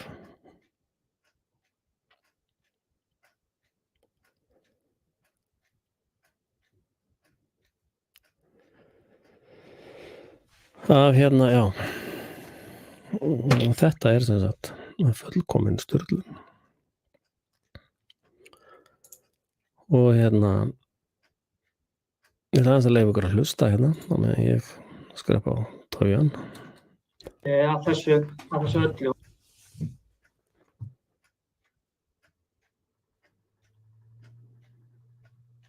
Og það með lögum, neikvæðum skilningi og jákvæðum skilningi. Það að segja, það til að mynda óheimilt samkvæmt stjórnarskráni að dauðarefsingar eru til að mynda óheimilar, en hins vegar hvergi minnst í stjórnarskráni á réttin til lífs. Eins og til að mynda í flestum mannréttindasamningum og mörgum öðrum stjórnarskrám nágrannaríkja okkar. Það þó ekki að leika neitt vafi á því að sambærilegur réttur leiðir af stjórnlögum, þessi rétturinn til lífs. Og svo þetta fjallað svona rétt til heilsu að einhverju marki í 77. grein stjórnarskrárinnar, það að segja að þá fyrst og næst fjárhagsaðstoð eða aðstoð í rýmri skilningi vegna sjúkleika, hann skuli tryggður í lögum. En í mannréttindasáttmála Evrópu, þar kveðið á réttinn til lífs í fyrstu efnisgrein hans, það segja annarri greininni. Og það kemur fram í íslenskri þýðingu að réttur hvers manns til lífs skal verndaður með lögum. Og eins og ég kom inn á hérna áðan, þá þetta ekki einungis rétt skylda aðildarríkjanna til þess að taka ekki líf, heldur líka jákvæð athafnaskylda á aðildarríkjunum til þess að vernda líf í tilteknum tilvikum. Og dómafordæmi Mannréttindadómstóls Evrópu hafa bendað til þess að þessi skylda sé fyrir hendi og það verið fjallað það í nokkrum dómum með alls þessum mjög nefni þarna glærunum FCB gegn Bretlandi, Osman gegn Bretlandi og svo þessum tyrkneska dómi og í þessum tyrkneska dómi meðal annars verið komist að því að aðildarríki þar Tyrkland hafi ekki í rauninni tryggt fólki þennan rétt til lífs við að vernda það með þeim hætti sem að þeim bar samkvæmt mannréttindasáttmála. Og í svona samræmi við þetta, ekki endilega samræmi við þetta en almennt þá hefur verið viðurkennt að samkvæmt stjórnarskrá eða stjórnlögum á Íslandi þá getur hvílt frumkvæðisskylda á stjórnvöldum og þá sér í lagi ráðherra til að bregðast við hættuástandi og vernda almannahagsmuni og það kom meðal annars fram í skýrslu rannsóknarnefndar Alþingis. Þannig að af þessu má svona draga þá ályktun að ráðherra og stjórnvöld geti ekki setið auðum höndum þegar að það steðjar bein og yfirvofandi ógn að heilsu og lífi fólks. Heldur ber þeim skylda til þess að bregðast við og beita þá þeim tækjum sem að löggjafinn hefur veitt þeim sem að til að mynda í þessu tilviki að finna í sóttvarnalögum. Nú en það náttúrulega ljóst og hefur sýnt sig á síðustu mánuðum að opinberar sóttvarnaráðstafanir, þær sem að settar eru á til þess að Já, þetta fólk gjörsamlega vitstóla. Og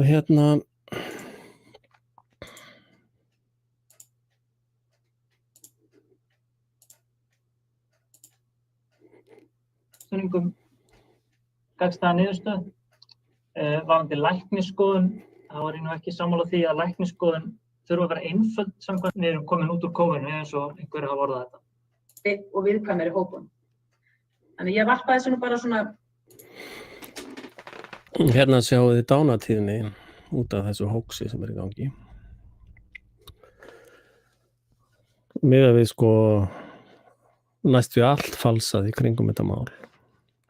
Þannig að lýgin meira að segja tómt rugl 0 til 19 ára. Þetta frá CDC sjálfum, 0,003%. Ekki meiri líkur á því degir af því að loftsteinn fari í hausinn á þeirra, ég veit ekki hvað. 20 til 49 ára, 0,02 og 50 til 69, 0,05. Þannig að lýi ráðherrannar í þessu ljósi ennþá fáránlegri.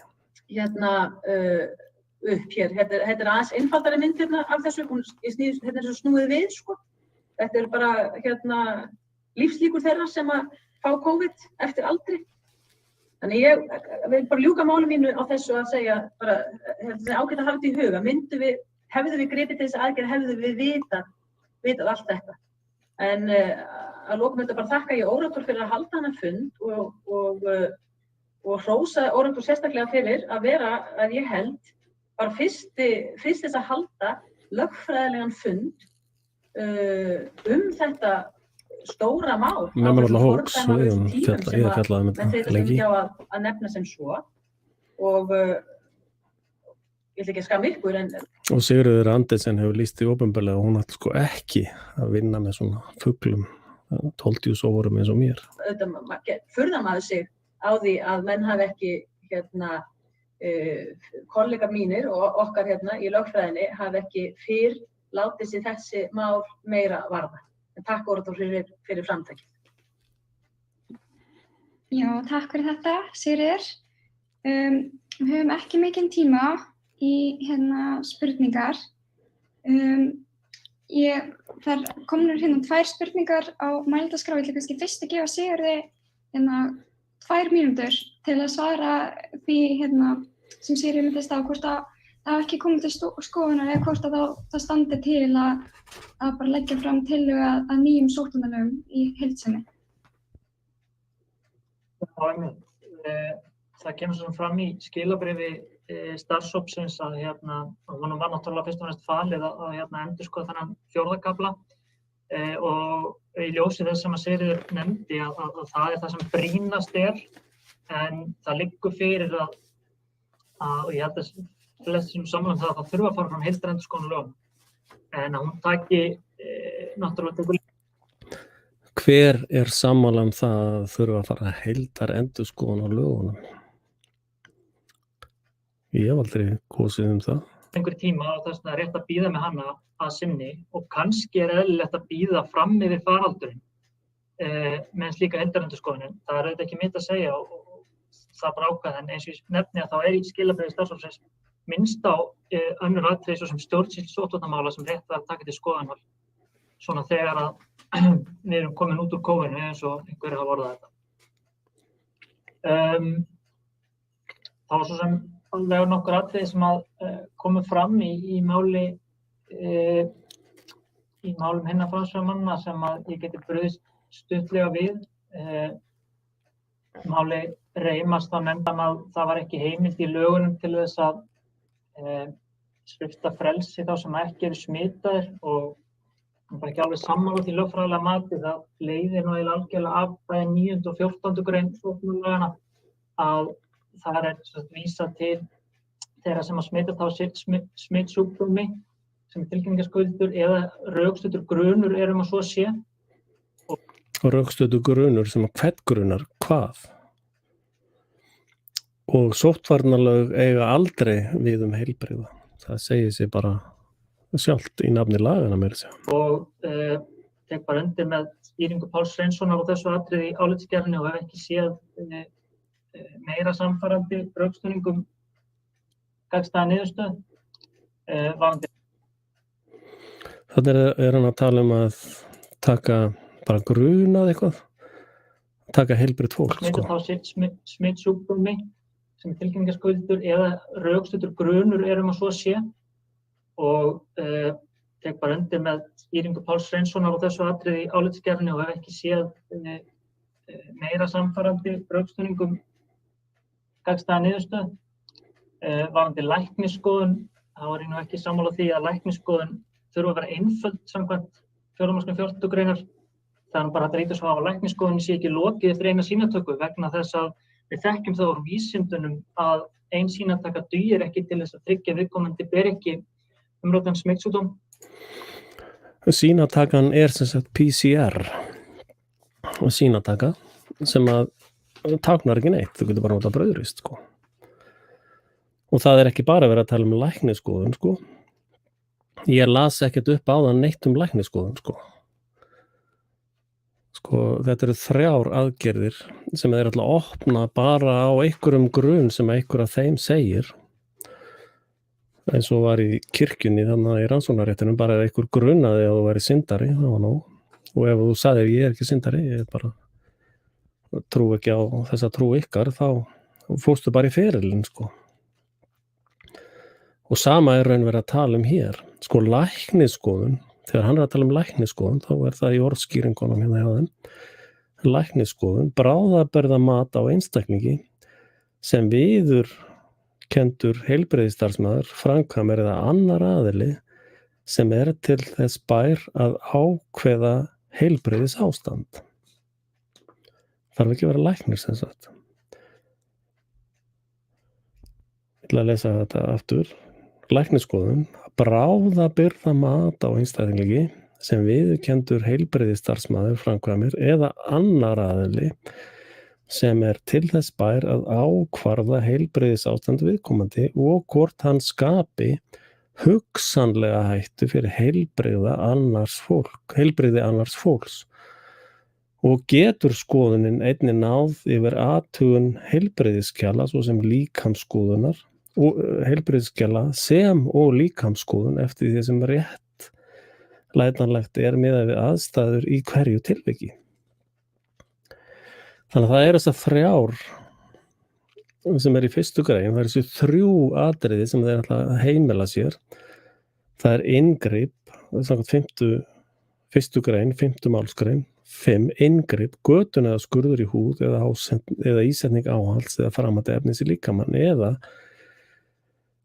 rannsókn á líkamshóli með inngripi eða rannsókn á líkamsvali. Með inngripi ekki átt við læknisskoðun á eyra, nefi, munni, hitamæling eða eyrna, munni eða hörunds hitamælir eða hitamælintöku, læknisskoðun, hlustun og allt það.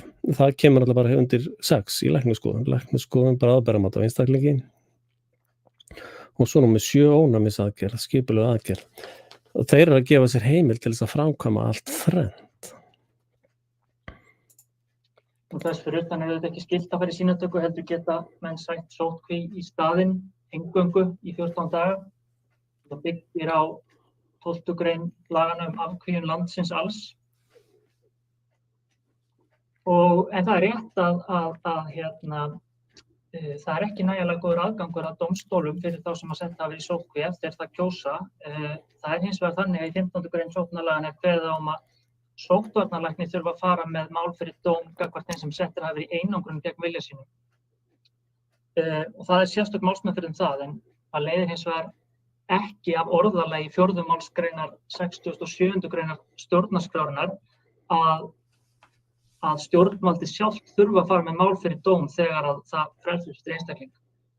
Þannig að einstaklingurinn, það hægt að uppfylla stjórnarskrárákvæði þannig að einstaklingurinn sé sjálfum falið að gera það og þeir hafa náttúrulega alltaf rétt til að leita með stjórnarsákvörðun til dómstóla.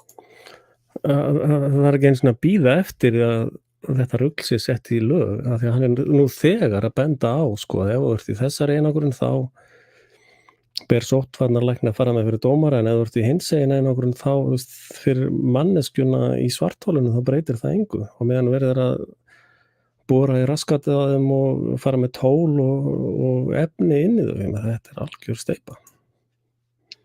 Og hann að segja það fullum fetum að þetta brjóti ekki stjórnarskrána. Og það rétt sem kom fram með heilbrigðisreglugerðina að hún ekki fullnægjandi grunnheimild til réttindaskerðinga, þar sem að hún ekki verið innleidd í íslensk lög. Einmitt, alþjóða sóttvarnareglugerðin ekki íslensk lög samt verið að vinna eftir henni og það enginn komin í fangelsi fyrir þá glæpi. Það hefur ekki breytt miklu þó hann hefur birt í stjórnartíðindum með stöðu reglugerðar. Enda hafa aðgerðir stjórnvalda almennt ekki byggst á alþjóða heilbrigðisreglugerðinni, heldur byggst á lögum, sóttvarnalögum. Önnur lygi. Og svona til viðbótar við það sem að ég lost við áðan gagnvart Sigríði breytingu heildarendurskoðunar, í frumvarpinu sem tala heimildir munnlegra ákvarðanatöku og það nú bara ítrykkun á því að samkvæmt stjórnsýslulögum þá engin krafa form stjórnvaldsákvarðana. Þannig að formkröfur samkvæmt stjórnsýsluréttinum eru breytilegar eftir eðli mála. Ástæðan fyrir að þeir vilja hafa þetta munnlegt, gott að hann nefndi það, þá engin document trail. Það sem þeir klikkuðu á svolítið í Íslandi, það voru alltaf skjölum allt, það til skjölum allt T4 dæmið. En þeir þessir hvítslappa glæpamenn, þeir ætla ekki að klikka á því. Það getur bara einhver sagt munnlega, geri þetta eða geri hitt. Og það þarf ekki það tekið sérstaklega fram, sko. Að hann það mjög skrítið að opinber starfsmaður geti skipulagt svona mikil inngrip í líf fólks bara munnlega. Það algjör bara steypa, sko. Það svo mikið rugl að það hafa að vera nóg. Þessi gaurur og vinir hans eru hættulegri en Hitler, sko. Þar með talið hversu hratt þurfa að taka ákvarðanir. Þannig að það nú bara alveg í samræmi við það. Og það var meðal annars minnst á að það væri kveðið á í nýju frumvarpi smitrakningu og það rétt, það skilgreint í fyrsta skipti í frumvarpinu en það hins vegar fjallað smitrakningu í núgildandi lögum. Það að segja það hvernig skuli rekja smit bæði í 7. og 16. grein núgildandi laga. Og á lokum myndist Sigríður á ég ekki fjallað rannsóknarregluna og það alveg rétt en ég get eins og alveg fullviss að fundin það að allar ákvarðanir ráðherra sem verið teknar reglugerðir, þær eru byggðar á öllum þeim gögnum sem að fram hafa komið á þeim tímapunkti meðal annars veikindi, álag á spítulum og sem sagt smit og nýleg smit í samfélaginu og smitstöðul og þróun faraldursins. það ekki ennþá til sönnun fyrir þessum vírus, það bara til mögnun í PCR-tæki sem eins og nokkuð konar brauðrist, sko. Og það engin sönnun fyrir því að jafnvel þótt þú sért með vírusinn, að þá valdi það einhverjum veikindum eða þú getur smitað, það ekkert af þessu sannað.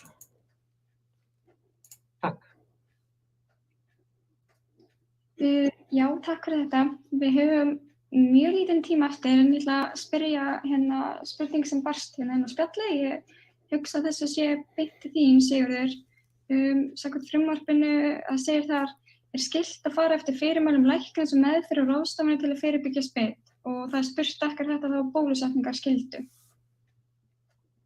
Sko þetta úr almennum, kaflanum í lögunum sem fjallar almennar sóknarráðstafanir, þannig að það raunar á öðrum stað í lögunum nú þegar í 2. málsgrein 12. greinar fjallað að unnt sé að beita ónæmisaðgerðum sem opinberum sóttvörnum og á þeim grundvelli væri þá væntanlega hægt að skylda fólki ónæmisaðgerð, þar sem bólusetning ónæmisaðgerð. En þetta náttúrulega bara teoretist lögin vegna þess að það hefur ekki verið kveðið á hingað til að það sé skylda til bólusetningar í neinum tilvikum. Hingað til hefur það ekki verið skyldað. Takk fyrir. Við því miður höfum ekki tíma í fleiri spurningar að sinni. Ég vil benda á að fundurinn var tekin upp og við munum setja hann inn á síðu viðburðarins og kannski svona áður en ég þakka ykkur fyrir komuna þá bara minna á að ég hugsa að við viljum alla sama, við vilja allir leggja sitt af mörkum til að losna úr þessum faraldri en okkur finnst mikilvægt að það sé gefst færi á að eiga opnar og málefnaðar umræður þau álitaefni sem kunna að koma upp. En að því sögðu þá bara þakka ég ykkur fyrir komuna og þakka framsögumönnum kærlega fyrir góðar og skemmtilegar umræður. Og við kannski tökum tímann aftur, það er nóg að fara yfir. En já, ég bara þakka fyrir okkur.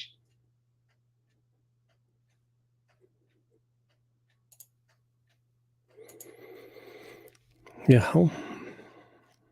þetta eru plebbanir sem að skrifa þetta. Það líta svona út.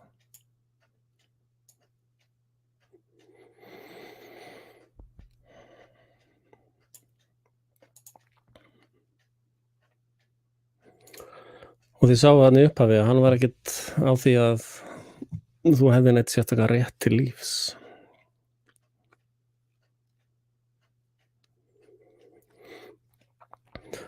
En höldum áfram með lesturinn. Hvernig fór þetta nú hjá þeim í T4?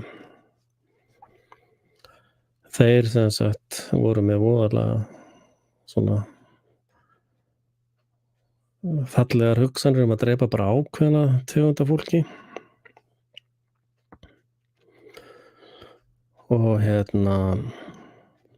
síðan endaði með því að það fór bara allskonar fólk að lenda í þessu. Og þetta einu sönnun fyrir grafsklefum í Þýskalandi á stríðsárum seinni heimsstyrjaldarinnar. Það eru þessi gasklefar sem voru notaðir á læknisvísindunum. Og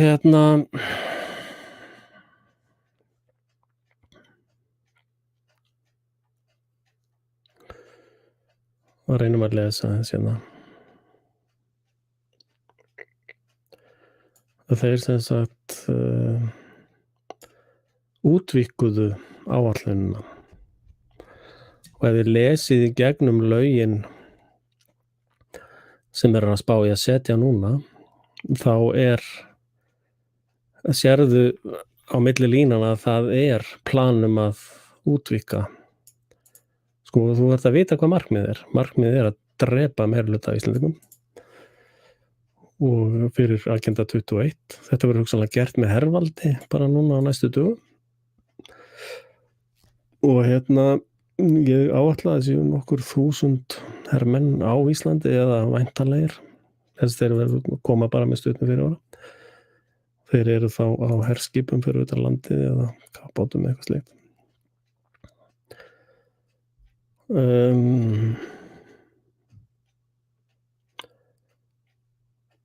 Þetta endist bara í mánuði, sjáðu.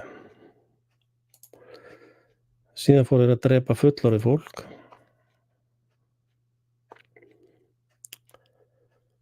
Og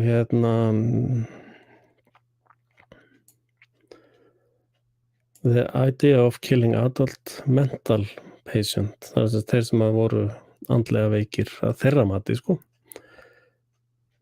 Hvað segirðu, trúir ekki á vírusinn? Þá þetta bara andlega veikur, sko. Og þið munið að ég gagnrýndi mikið þegar þeir voru að breyta sjálfs hvað heitir það? Sjálfsveldislögunum eða sjálfræðislögunum. Og mental að vera mental patient bara túlkunaratriði. Eins manns geðveiki annars manns viska. Eins manns viska annars manns geðveiki. The idea of killing adult mental patients soon spread from occupied Poland to adjoining areas of Germany. Probably because the Nazi Party and SS officers in these areas were most familiar with what was happening in Poland. There were also the area where Germans wounded from the Polish campaign were expected to be accommodated, which created a demand for hospital space. Fletum kurvuna fyrir hospital space. The Gaultier of Pomeria, France, sent 1,400 patients from 5 Pomerian hospitals to undisclosed location in occupied Poland, where they were shot. The Gaultier of East Prussia, Erik Nock, and 1,600 patients killed out of sight. More than 8,000 Germans were killed in this initial wave of killing, ordered out by the local officials. Even though og þetta það sem að sóttvarnalæknir, hann svona og undirtillur hans, og þið sjáðu í lögunum þá sagt bara einhver sem að hefur svona local official, þeir voru bara að drepa, sko. Og aksjón T4 í raun samskonar hugsun og í þessum sóttvarnalögum, eða breyting á sóttvarnalögum, sem beitt núna hægri vinstri án þess að sé nokkur sönnuð sótt. Bara einhver brauðristar, einhver test með brauðrist, sko. The legal basis from the program was a 1939 letter from Hitler, not formal fure with the force of law. Hitler bypassed Conti, the health minister, and his department, who might have raised question about the legality of the program and entrusted it to Bauer and Brandt. Reich leader Bauer and Brandt are entrusted with the responsibility of extending the authority of physicians to be designated by name, so that patients who, after a most critical diagnosis on the basis of human judgment,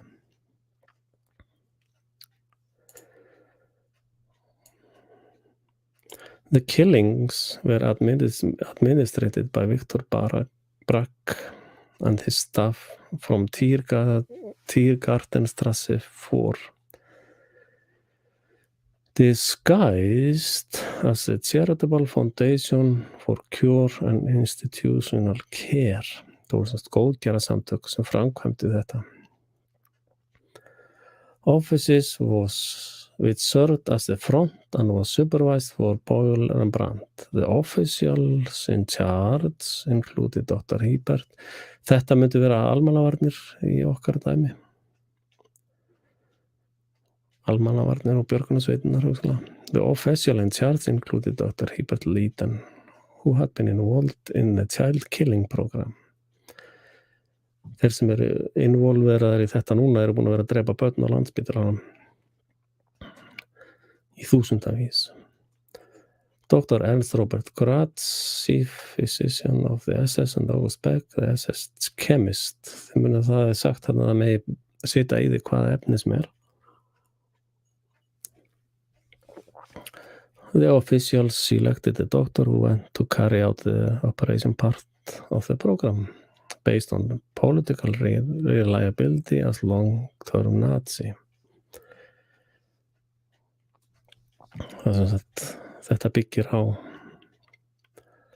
pólitískum áreiðanleika í og langtíma valdstjórnarplebbi. Professional reputation and sympathy for radical eugenics. Það þess að þessi gaur þarna sem var sýningur áðan sem var á því að fólk hefði engan sérstakann rétt til lífs. Sem alveg rétt. Hann ekkert varinn í stjórnarskránni, hann gefinn af Guði. Og heitir ekki réttur. Hann bara Því sá sem krefst réttinda hefur tapað sjálfum sér. The list included physicians who had proved their worth in the child killing program. Þannig að þeir sem koma að stað til þess að drepa þig þurfa að hafa verið duglegir að drepa ósjálfbjarga börn. Such as Unger Heinz and Hermann Plafmüller. The recruits were mostly physicians, notably Professor Karl Snyder of Heidelberg. Bla bla bla bla bla. Já.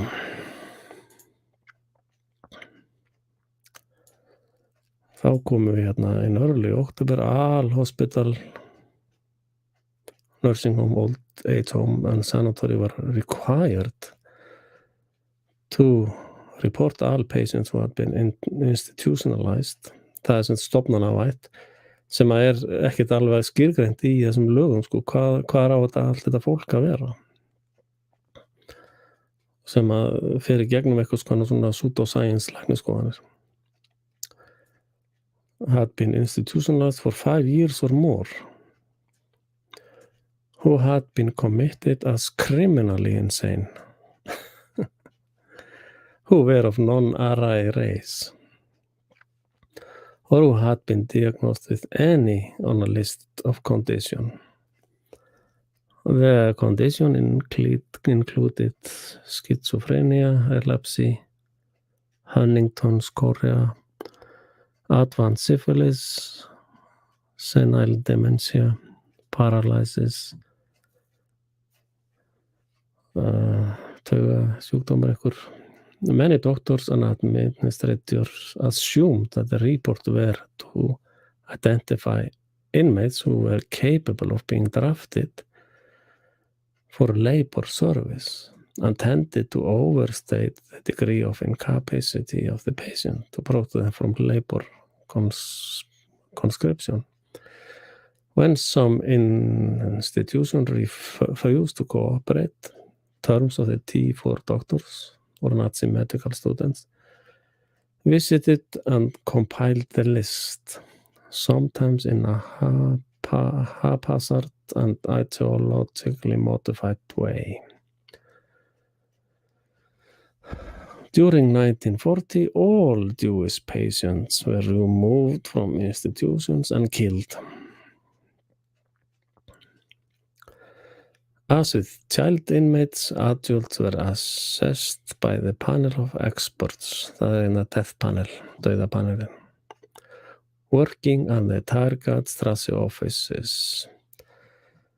The experts were required to make their judgment on the reports, not medical histories or examination. Það sama og í þessum nýjum hugmyndum. Það bara eitthvað sem dæmir og aðgerðir byrja strax á þér, sko. Sometimes they dealt with hundreds of reports at a time, skýrslu overload sem verður beitt í þessum íslenska dæmi líka. On each they marked plus death, a minus life, or occasionally a question mark, meaning that they were unable to decide. 3 death verdicts condemn the person as this review of children. The process became less rigorous, the range of condition considered unsustainable, grew broader, and the silicious Nazi further down the chain of command increasingly made decisions on their own initiative. Það sem sagt bara á gólfinu var fólk dæmt í dauða af einhverjum starfsmönnum. Hérna eru einu sannanirnar gasklefa í Þýskalandi á seinni heimsstyrjöldinni. The first gassing in Germany proper took place in January 1940 at the Brandenburg Euthanasia Center. The operation was headed by Bragg, who said the needle belongs to the hand of the doctor. Bottled pure carbon monoxide gas was used. At trials, Brandt described the process as a major advance in medical history. Once the efficiency of the method was confirmed, it became standard and was instituted at a number of centers in Germany under the supervision of Windman, Becker, and Christian Wirth. A Kripo officer who later played a prominent role in the final solution, extermination of Jews. As commandant of newly built death camps in occupied Poland. In addition to Brandenburg, the killing centers included Þannig sjáum við að það voru læknarnir sem byrjuðu útrýmingabúðirnar. Og spurning hvort að það hafi verið allt sem að Condemned patients were transferred from their institution to the new centers in T4 charitable ambulance buses.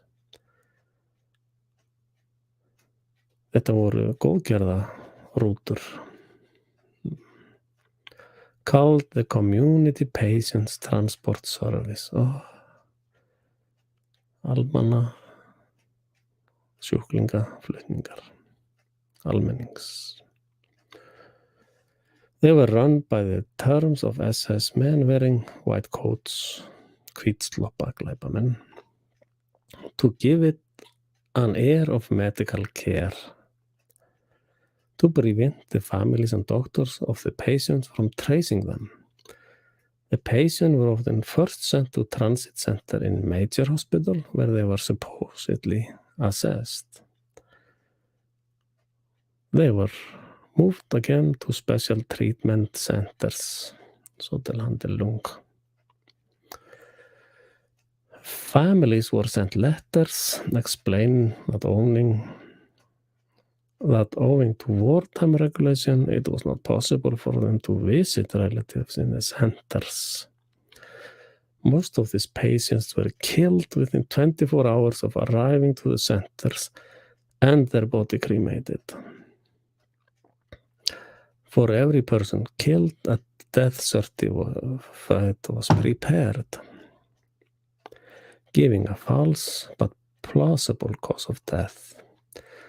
This was sent to the family along with a urn of ashes, random ashes, since the victims were cremated en masse. The preparation of thousands of falsified death certificates took up most of the working day of the doctors who operated the centers.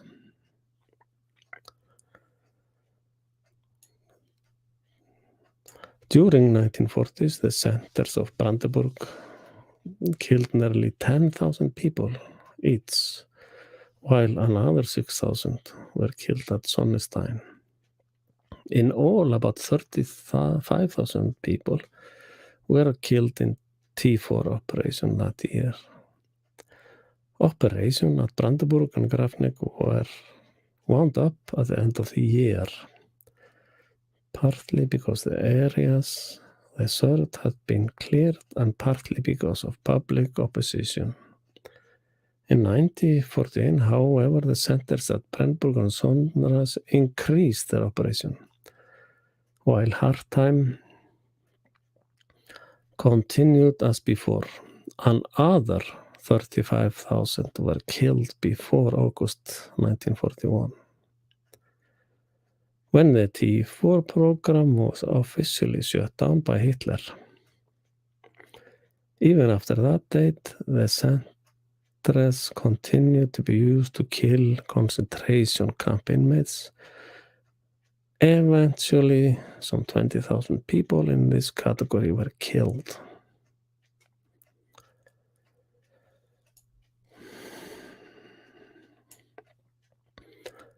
In 1971, Gitta Serenity conducted an interview with Strangl, who was in prison in Düsseldorf, after having been convicted of co-responsibility for killing 900,000 people, while commandant of the Zaporizhzhia and Treblinka extermination camp in Poland. Strangl gave Serenity a detailed account of the operation of the T4 program, based on his time as commandant of the killing facility at the Haraldheim Institute. He described how the inmates of various asylums were removed and transported by bus to Haraldheim. Some were in no mental state to know what was happening to them, but many were perfectly sane, and for them various forms of deception were used.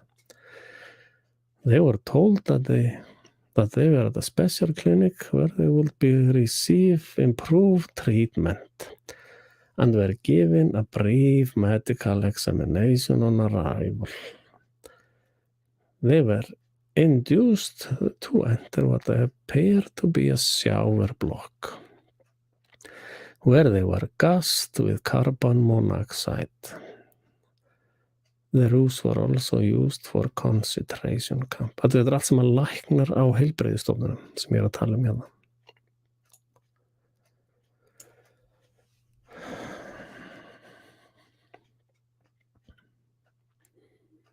Hérna eru tölur þá sem voru drefnir.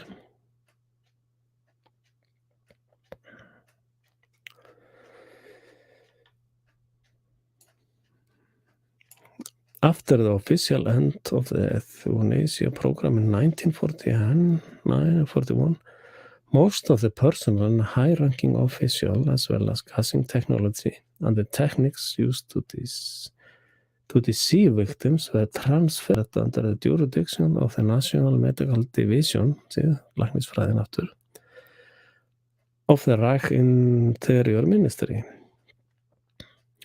Further gassing experiments with the use of mobile gas chamber were conducted at Soldo concentration camp by Herbert Lang's following Operation Barbarossa.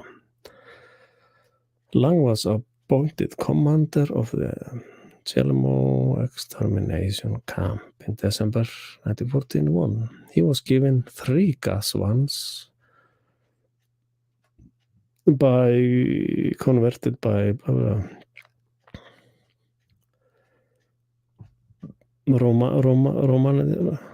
Rómafólki var drepið líka. After Vani's conference, implementation of gassing technology was accelerated by Hedrick. Beginning in the spring of 1942, 3 killing factories were built secretly in East Central Poland. The SS officers responsible for the early action T4, including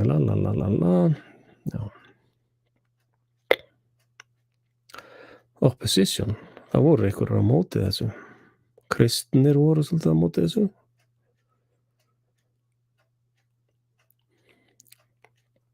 Lesum aðeins það. In January 1939, Bragg commissioned a paper for Professional of Moral Theology at the University of Paderborn.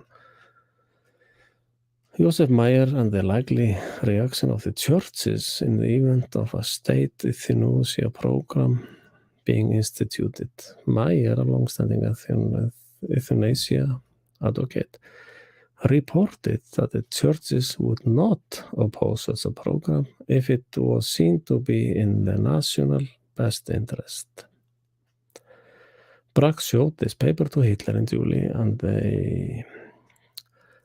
it may have increased the confidence that the euthanasia program would be acceptable in the German public opinion. Notably, when Sereni interviewed Meyer shortly before his death in 1967, he denied that the formally condoned killing of the people with disability, but not copies of the paper are known to survive. Some bureaucrat opposed the T4 program. Loftar Kaisig, a district judge, a member of the Confessing Church, wrote that Gunther protesting that the action was illegal since no law or formal decree from Hitler had authorized it. Gunther replied, if you cannot recognize the will of the Führer as a source of law, then you cannot remain a judge, and had Kreisig dismissed. Hitler had a policy of not issuing written instruction for matters which could later be condemned by the international community.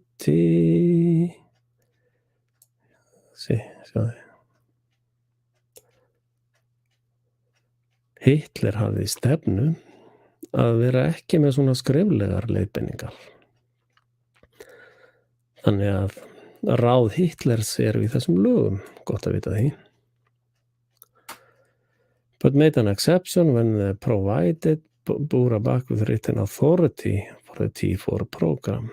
Hitler wrote a confidential letter in October 1939 to overcome opposition with the German state bureaucracy. Hitler told Buller that the Führer Chancellery must under no circumstances be seen to be active in this matter.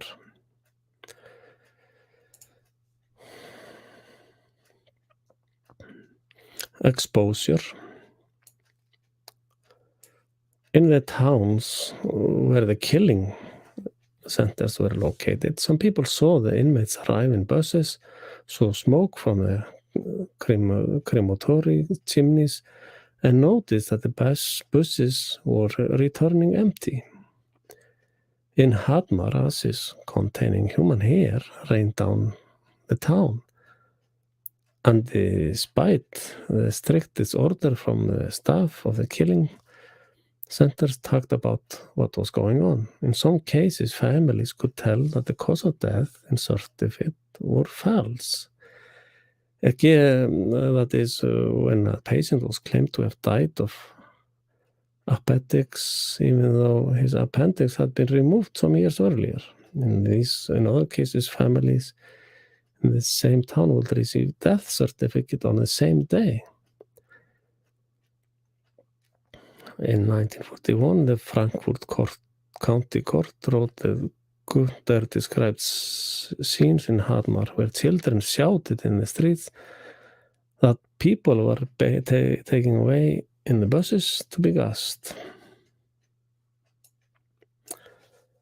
During 1940, rumors of what was taking place spread, and many Germans withdrew their relatives from asylum and sanatorium to care for them at home, often with great expense and difficulty. In some places, doctors and physicians cooperated with families to have patients discharged if the families could afford it, transfer them to private clinics beyond the reach of T4. Other doctors re-diagnosed patients so they no longer met the T4 criteria, which risked exposure when Nazi zealots from Berlin conducted inspection. Lifton listed a handful of psychiatrists, physicians and administrators who opposed the killings.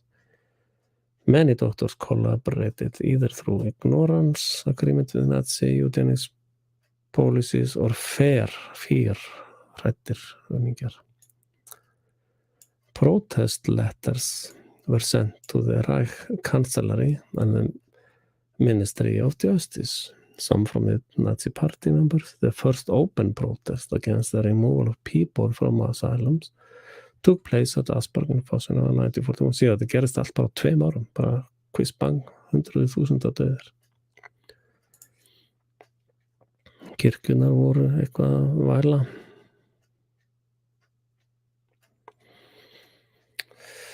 Ok, eftir heimstyrjöldina þá voru réttaröld. After the war, a series of trials were held in connection with the Nazi euthanasia program at various places, including Dresden, Frankfurt, Graz, Nuremberg, and Tübingen. In December 1946, an American tribunal community called the Doctors' Trials prosecuted 23 doctors and administrators for their roles in the war crimes and crimes against humanity. War crimes eru stríðsglæpir sem eru aðgerðir framkvæmdar í stríði, en ef það er ekki stríðsástand þá eru það glæpi gegn mannkyni. These crimes included the systematic killing of those demanded unworthy of life. Þess að við plebban á hann. Og sinni það engin, stendur ekki til stjórnarskráni að þú hafir rétt til lífs, að þú sért lífsins verður, unworthy of life. Including people with mental disabilities. The people who was institutionalized mentally ill and people with physical impairment. After 140 days of proceeding, including the testimony of 85 witnesses and submission of 8,500 documents, in August 1947, the court pronounced 16 of the defendants guilty. 7 were sentenced to death. The men, including Brent and Brack, were executed on 2nd of June 1948. Og það verður endalókin á þessari sögu líka á Íslandi. The indictment read in part. Between September 1939 and April 1945, the defendants, Garbrandt, blah, blah, blah, blah, unlawfully, takið eftir, unlawfully, án lögmætis, ekki ólöglega, heldur, aðgerðir þeirra voru ekki ólöglegar, þar voru ólögmætar. Og það sem að valdstjórnin að bralla núna ólögmætt.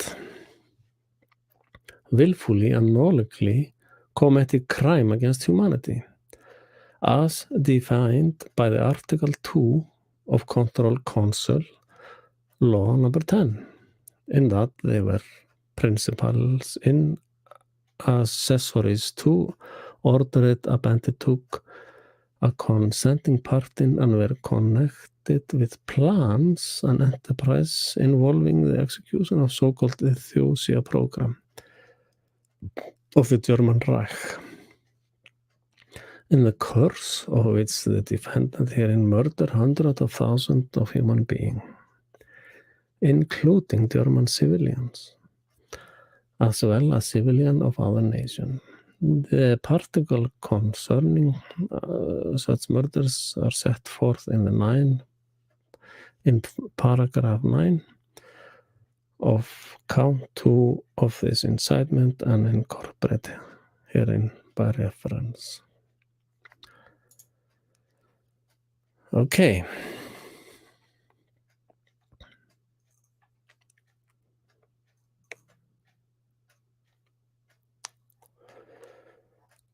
Og hérna eru Nuremberg-lögin, eða Nuremberg-kód heitir það.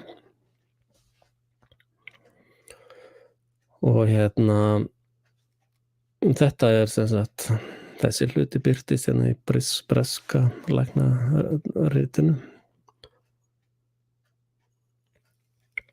1996.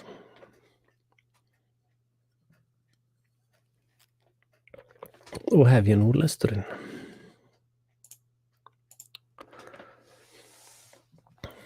Introduction.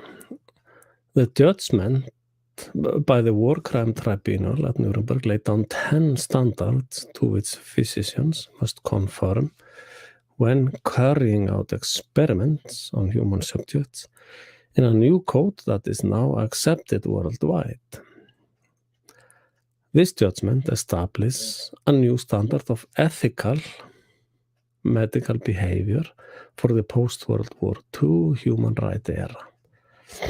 Among other requirements, this document initiates the requirement of voluntary informed consent. Þannig að þú þarft að hafa sjálfsval, upplýst samþykki. Og þeir sem fóru til dæmis núna í þetta pinnapróf voru ekki informed hvað það væri alvarlegt. Þetta læknisaðgerð. Þeim var sagt að þetta var bara svona test. Þetta var læknisaðgerð og mjög líklega eitur á pinnanum eða einhverja nanoróbótar eða eitthvað drasl. Þessna var líka sem þeir vildi ekki nota pinnana frá Landspítalanum. The principle of voluntary informed consent protects the right of individual to control his own body. This code also recognizes that the risk must be weighed against the expected benefit and that unnecessary pain and suffering must be avoided. This code recognizes that doctors should avoid action that injure human patient. Þegar búin að brjóta það með þessum bröðristatestum sínum sem tróðuð aftur í heiladingul. The principles established by this code for medical practice now have been extended into General Code of Medical Ethics. Og hérna, já.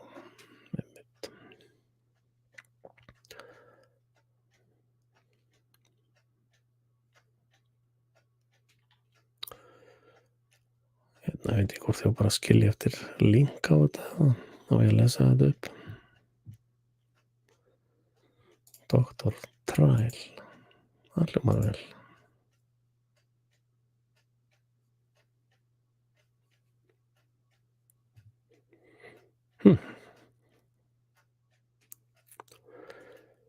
Preventing genocide. Oh, interesting.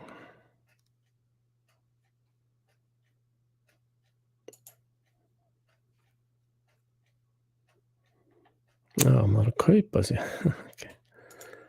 Það tímið ekki núna.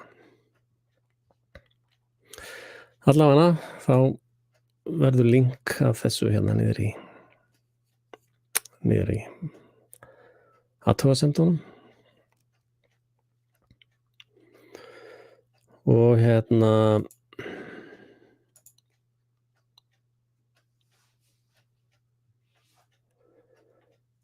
það eitt sem að vert að nefna. Það hérna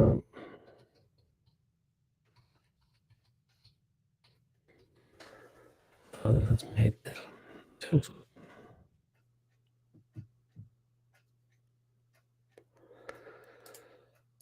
Og hérna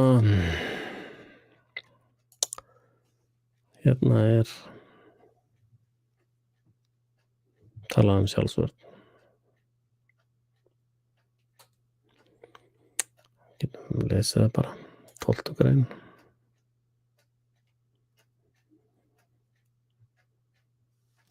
Ég lesa það bara hér.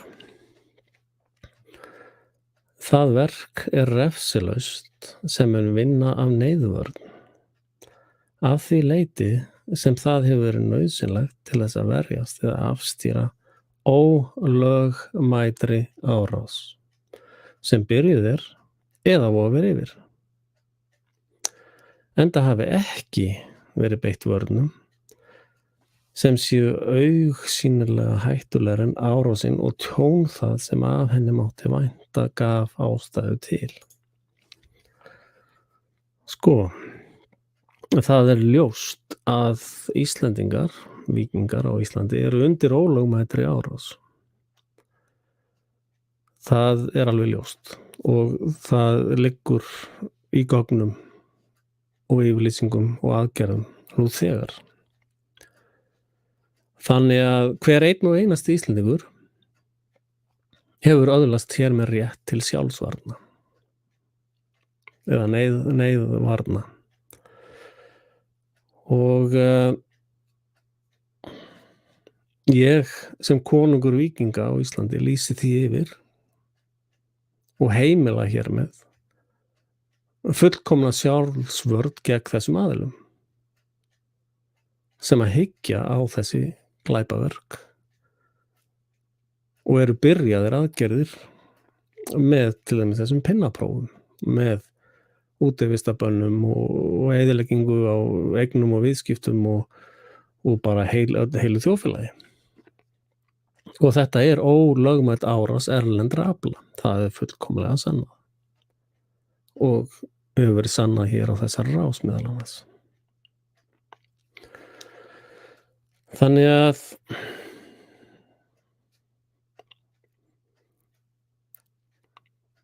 þú hefur tvennt að velja. Að bíða eftir því að herinn eða löggan eða einhver kemur og snýr þig og þína fjölskyldu niður og gerir bara við það sem þið sýnist og jafnvel drepu þig. Eða drepu börnin þín eða konuna þín eða mannið þín eða eitthvað. Eða sprautar efnum sem að verða til þess að ættkvísl þín stoppar. Börnin mun ekki geta eignast börn til dæmis. Þessi árás núna í gangi.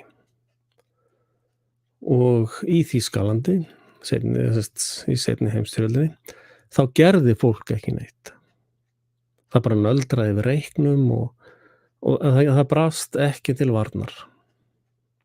Og þessi snjóbolti bara jókst. Og það lítur þannig út að Guð hafi valið mig sem konung yfir Íslandi.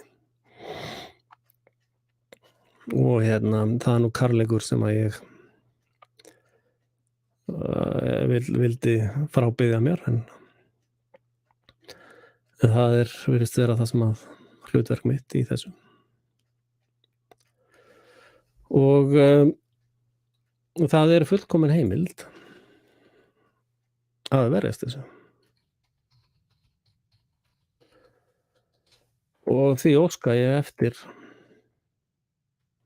að aðilar fari að vakna.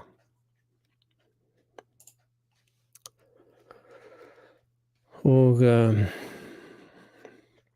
ég veit ekki alveg hvort við eigum að segja okkur úr lögum við þetta glæpagengi eða hvað. En við getum byrjað á því til þess að koma í víkingaflokkinn. Og það alltaf ágætisbyrjun. Og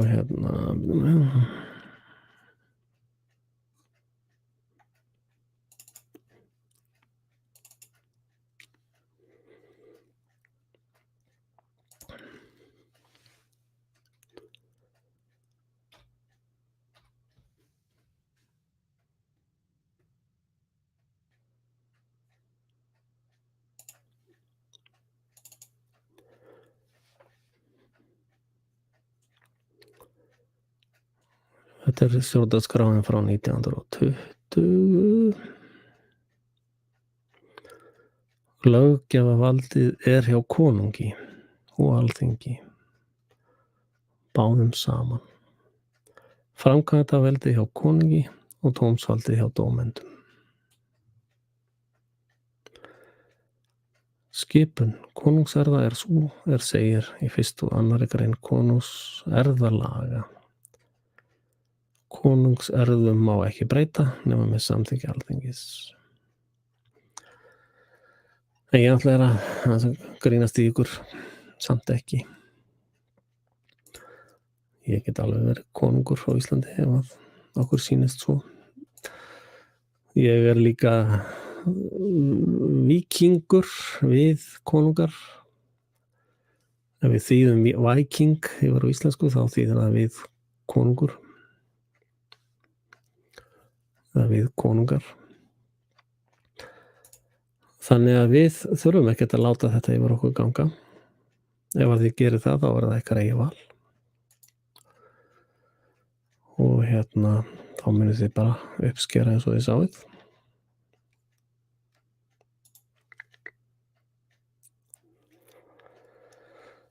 Og ég ætla að byrja, ég ætla að enda á biblíunni eins og ég byrjaði á henni.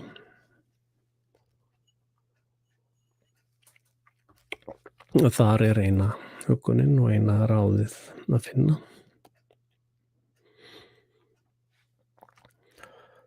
Og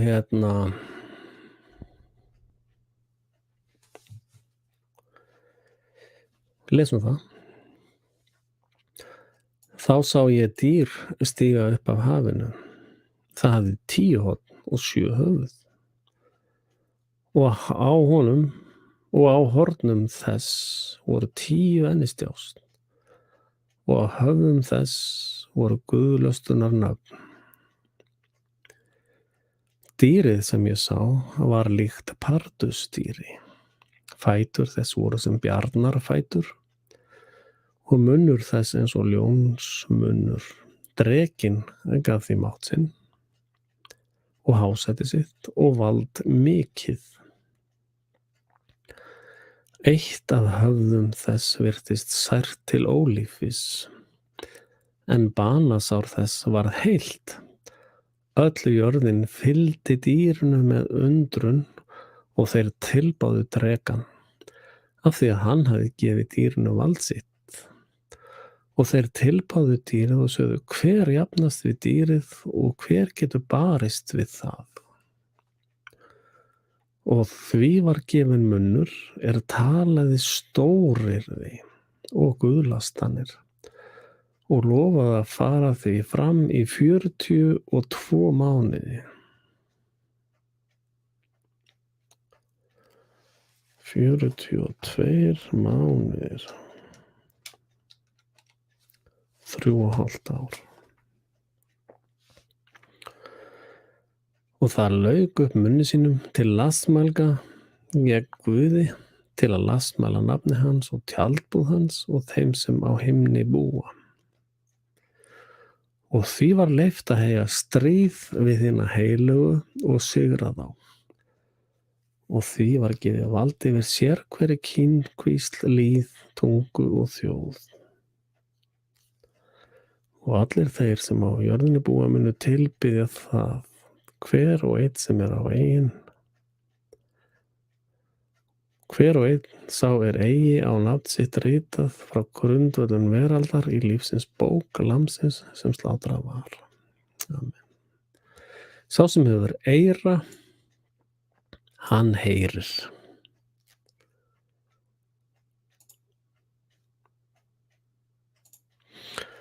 Sá sem hefur eyra, hann heyrir.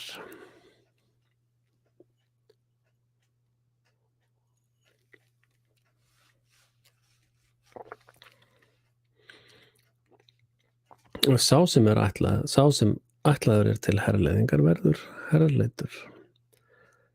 Sá sem sverði ætlaður verður deyddur með sverði. Hér reynir á þolgæði og trú hina heilugu. Og ég sá annað dýr stiga upp á jörðinni og það hafði 2 horn líkt lambshornum, en það talaði eins og dreki.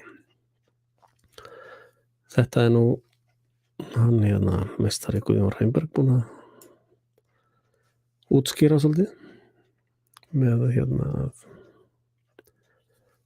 Það er verið að leyfa ákveðni skepnu að rísa og hugsanlega verður höfuð síðan höggið af henni. Passa mjög vel inn í sýnir hans. Það fer með allt vald fyrra dýrsins fyrir augsýn þess og það lætur jörðina og þá sem á henni búa tilbiðja fyrra dýrið sem var heilt af balasári sínu. Og það gjörir tákn mikil svo að það lætur jafnvel eld falla af himni ofan á jörðina fyrir augum mannanna. Og það leiðir afvega þá sem á jörðinni búa með táknum sem því er lofað að gjöra í augsýn dýrsins. Það segir þeim sem á jörðinni búa að þeir skulu gjöra líkneski af dýrinu sem sári fékk undan sverðinu en lifnaði við. Falsku fáni. States event kannski. Nei, ég veit það ekki.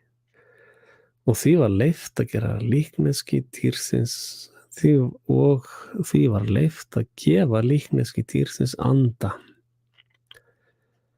Til þess að líkneski dýrsins gæti einnig talað og komið því til leiðar að allir yrðu þeir deyddir sem ekki vildu tilbiðja líkneski dýrsins. Og það lætur alla smá og stóra, auðuga, fátæka og frelsa og ófrelsa setja merki á hægri hönd sína eða á enni sitt. Og þá erum við komin í hérna ID 2020. Út úr húsinu og sért með það merki dýrsins.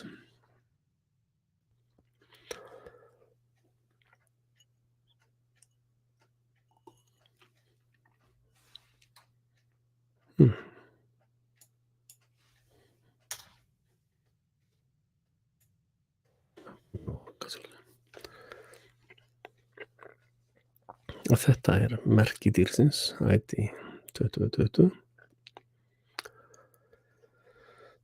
Og hérna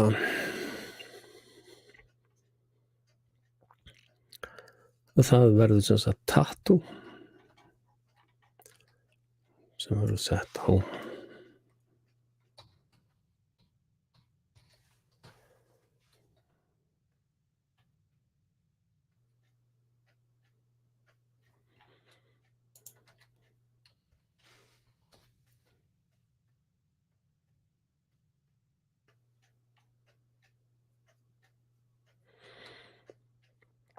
finn þetta nú ekki fljótu bragði. Hérna er þetta. Er þetta ekki tattooið? Nei, betur við.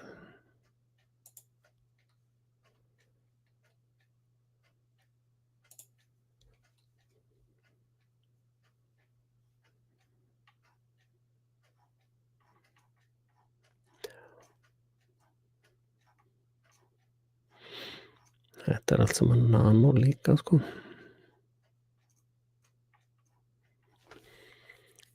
Þeir ætla sem sagt að brennumerkja þig. Hérna, já, hérna er þetta.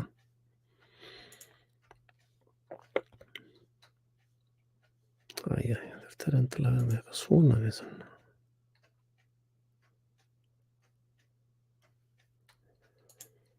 Þetta er bara fyrir allra augum.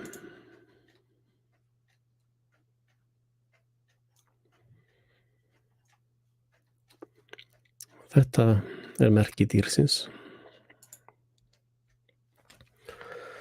Og það lætur alla smá og vörð á hægri endi eða sjá hvað er með sitt að.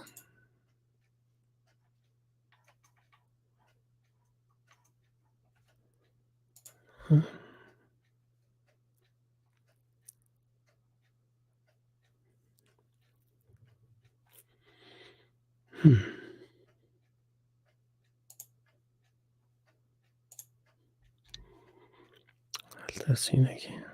Það er nú kannski svona minni áttar tækni andriði. Það verður allavega að setja á hendina. Það er störa.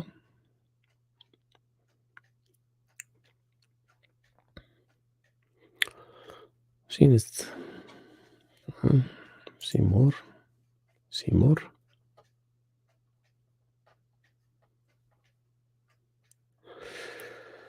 En ég ger nú kannski ekki mikið með hægri vinstri af því að í djöflatrú þessar andskota þá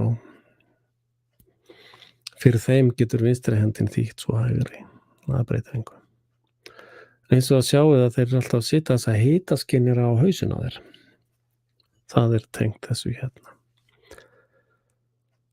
Og það lætur alla smá og stóra, auðuga og fátaka og frjálsa og ófrjálsa setja merki á hægri hönd sér eða á enni sín og kemur því til leiða að enginn getur keypt eða selt nema hann hafi merki nafn dýrsins eða tölu nafns þess. Hér reynir á speki, sá sem skilning hefur reiknað tölu dýrsins því að tala mannsins það og tala hans 666. Hérna getum við fundið eitthvað sem heitir Economic Forum.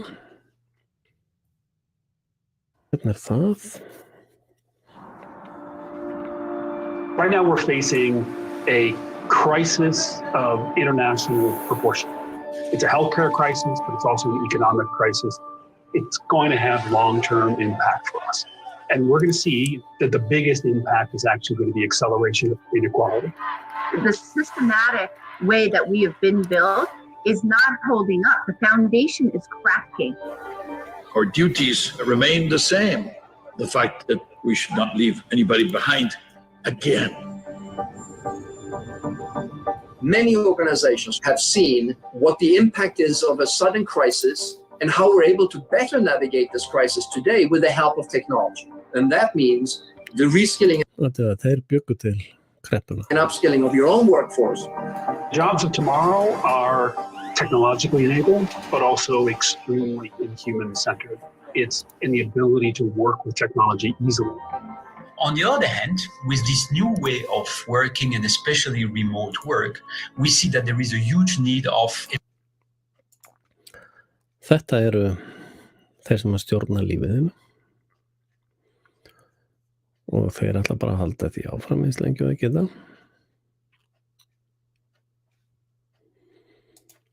Og leita ákveðinu. And disrupted every sector is one of the biggest crises of our time. It has impacted every single one. COVID-19 is one of the biggest crises of our time. It has impacted every single one of us, shaken our social systems, and disrupted every sector of our economies. The automation of work, combined with the global recession, led workers to lose their jobs at an accelerated pace compared to previous years. And this trend is expected to continue. The ongoing shift in the division of labor between humans, machines, and algorithms might displace 85 million jobs worldwide in the next 5 years. Useless eaters and breathers. While 97 million new roles, ones that are more adapted to this new task distribution, may emerge. By 2025, companies expect to displace roughly 6% of their total workforce. 1 in 2 workers will need reskilling, and those remaining in their current roles will need to update 40% of their skill set to it. Já, bara eins og þeir eru að tala einfaldar að drepa það bara. Ég að leita ákveðnu vídeó sem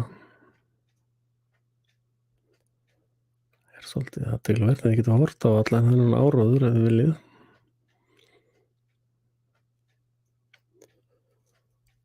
Og ég hef útskýrt hvernig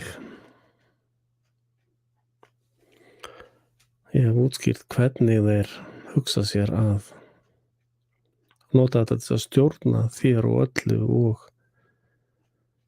og þetta svo mikil sturlun sko. Það hálfa væri miklu meira en nóg fyrir alla. En það ekkert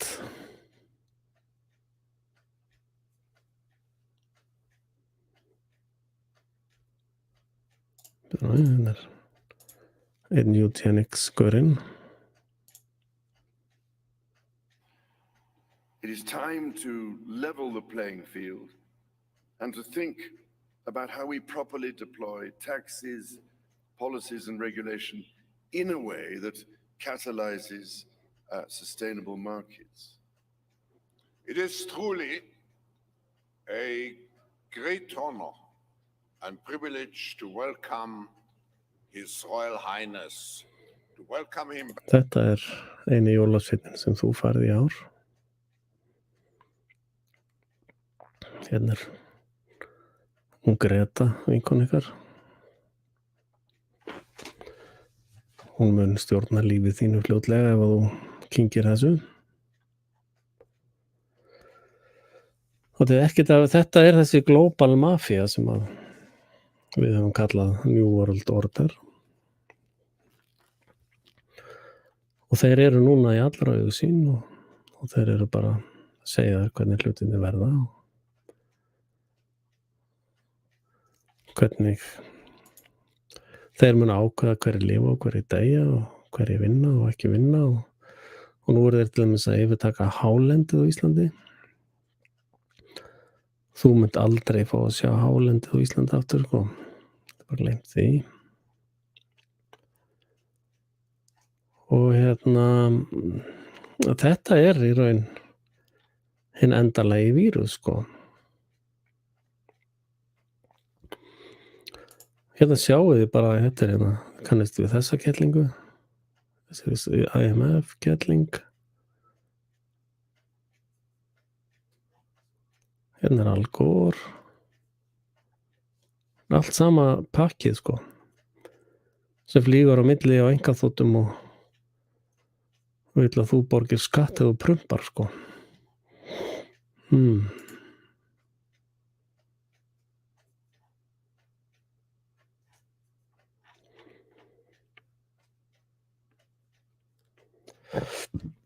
Bíddu nú við, hvort ég finn þetta hérna í Glósur-bókinni minni sem heitir Hoax.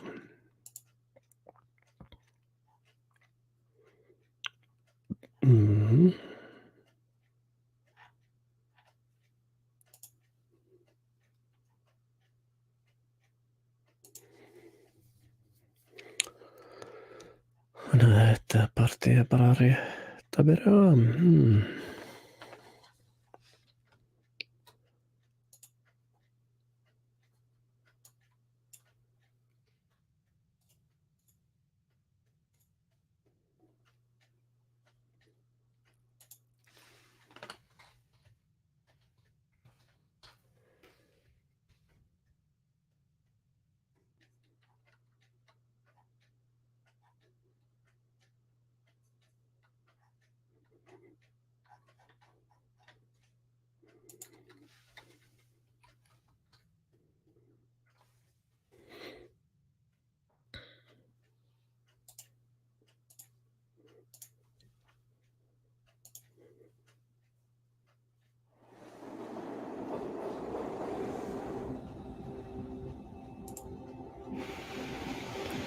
Það verið að spraya DDT.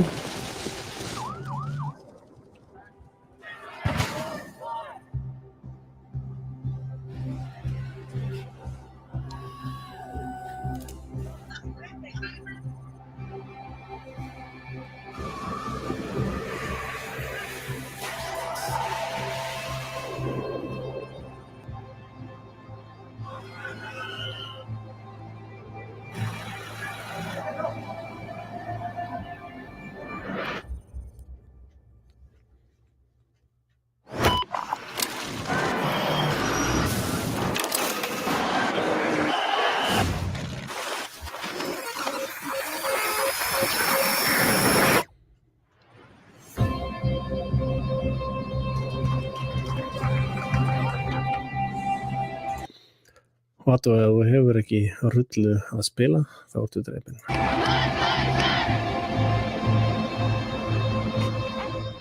Og börn verða verksmiðjuframleidd.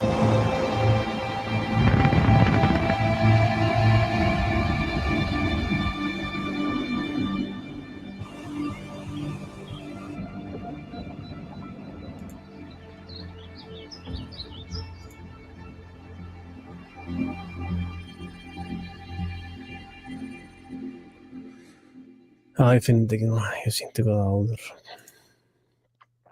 Það hana vídeóið með það sem þeir að segja að þú verður hamingjusamur en eignalaus og átt ekki neitt og mátt ekki neitt. Og það er það sem ég vilja. Ég vilja og eigir ekkert og getur ekkert og Right now, we're facing a crisis of international proportion. Problem, reaction, solution. Sjá þetta lið, allt saman hérna. Ég man ekki að hafa kosið þetta fólk til valda, munið þið það? Hérna Santa Clausin þinn.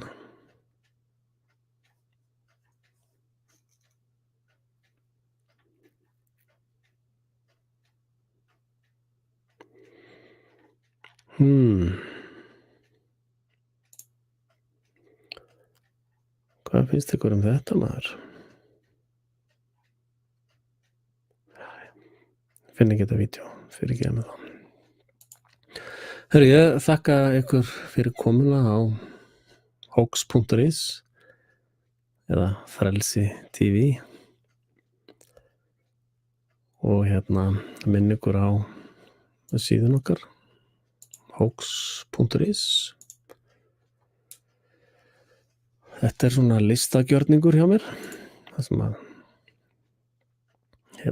svitnar Giuliani undan álaginu og ég ætla ekki að fjalla þetta núna en það væri svo sem alveg áhugavert að fara yfir þetta. Og ég skora á okkur að koma inn á hoax.is og ég þakka þeir sem hafa stutt. Það var aðeins komin stuðningur núna, pínulítið. Það er ekkert að gera lítið úr því, en það er ekki, það er engi tugir þúsunda, það er þúsundir þúsunda. Getið einfaldlega að fara hér í styrkja. Hérna íslenskar bankaupplýsingar. Hérna PayPalið mitt, bara smellið á það og þá kem ég bara og sitja alveg skriljónir og bara skella slumum inn á fyrirbærið. Og þetta sem sagt aðalega svona listrænt gjörningur hjá mér. Og vídeódagbók. Þannig að ég svolítið vandræði með textagerðina. Og fólk má hjálpa mig við það, það vill. Koma í textagerða hjálp. Og já, það ég bara bið Guð að blessa ykkur. Og ég náttúrulega hvet ykkur til þess að taka á móti frelsaranum, Jesú Krist. Það ekki seinna vænna að gera það núna. Og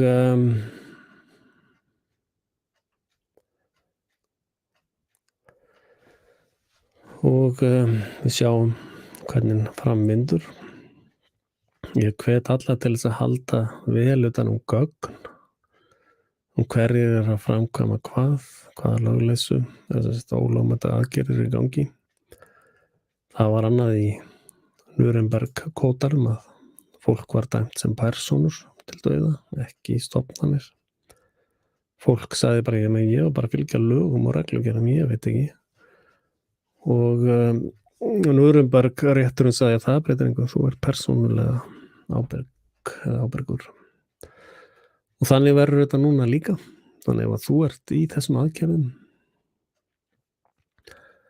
þá og allir alþingismenn sem að munu samþykkja þessu lög verða löfnir á þeim verða tekið niður. Þessna þeir að tala það í Bandaríkjunum að setja þetta í gang á 24 tímum. Þeir ætla að bólusetja öll Bandaríkjun á 24 tímum. Þannig að fólk áttu sig á því hvað að gerast. Og þessna svo mikilvægt fyrir það líka að geta gert það með valdbeitingu því að fólk mun ekkert kæra sig þetta. Og svo veit ég náttúrulega að það eru margar tegundir af bóluefnum. Það er semst elitubóluefni sem skadar ekki neitt. Og annað bóluefni fyrir dúsilmennin sem steindrepa þau. Eða sem að elitan metur að sé ekki þess virði að lifa.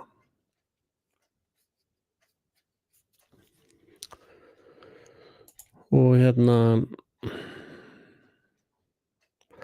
ég mæli með að grípa til varna núna. Og við þurfum það gerist ekkert, þið bara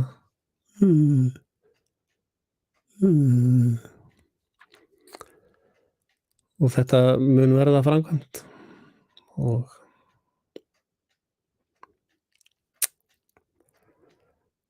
það verða alveg skelfilegir hlutir á næstu. Ég er hræddur þetta verði gert fyrir jól jafnvel.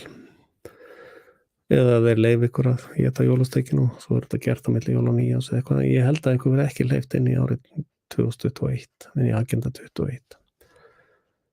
Það er mín kenning. Og þetta verða væntanlega stæðstu glæpir gegn mannkyni eða stríðsglæpir mannkynsögunar, nútíma mannkynsögu. Og mun hugsanlega vera starra og verra heldur en gerðist í Þýskalandi og nágrannalöndum. En eins og ég hef oft sagt, þá vona ég að ég hafi rangt fyrir mér allt. Það væri besta niðurstaðan ef þetta allt saman bara einhvers konar rugl hjá mér og einhver vittleysa í huganum á mér. En í raun eina sem ég er búin að vera að gera í kvöld er að blaða í það sem þau eru að segja sjálf. Og einhvers konar heimildunum sem eru með þessi á Wikipedia sem eru búin að reyna að draga naglana úr þessu aksjón 10-4. En þakka fyrir komuna og þakka ykkur fyrir setuna, þá var ykkur verið hérna allan tíman. Við erum að nálgast 3 klukkutíma. Við erum í 2:57:17 núna. Þannig að góða nótt.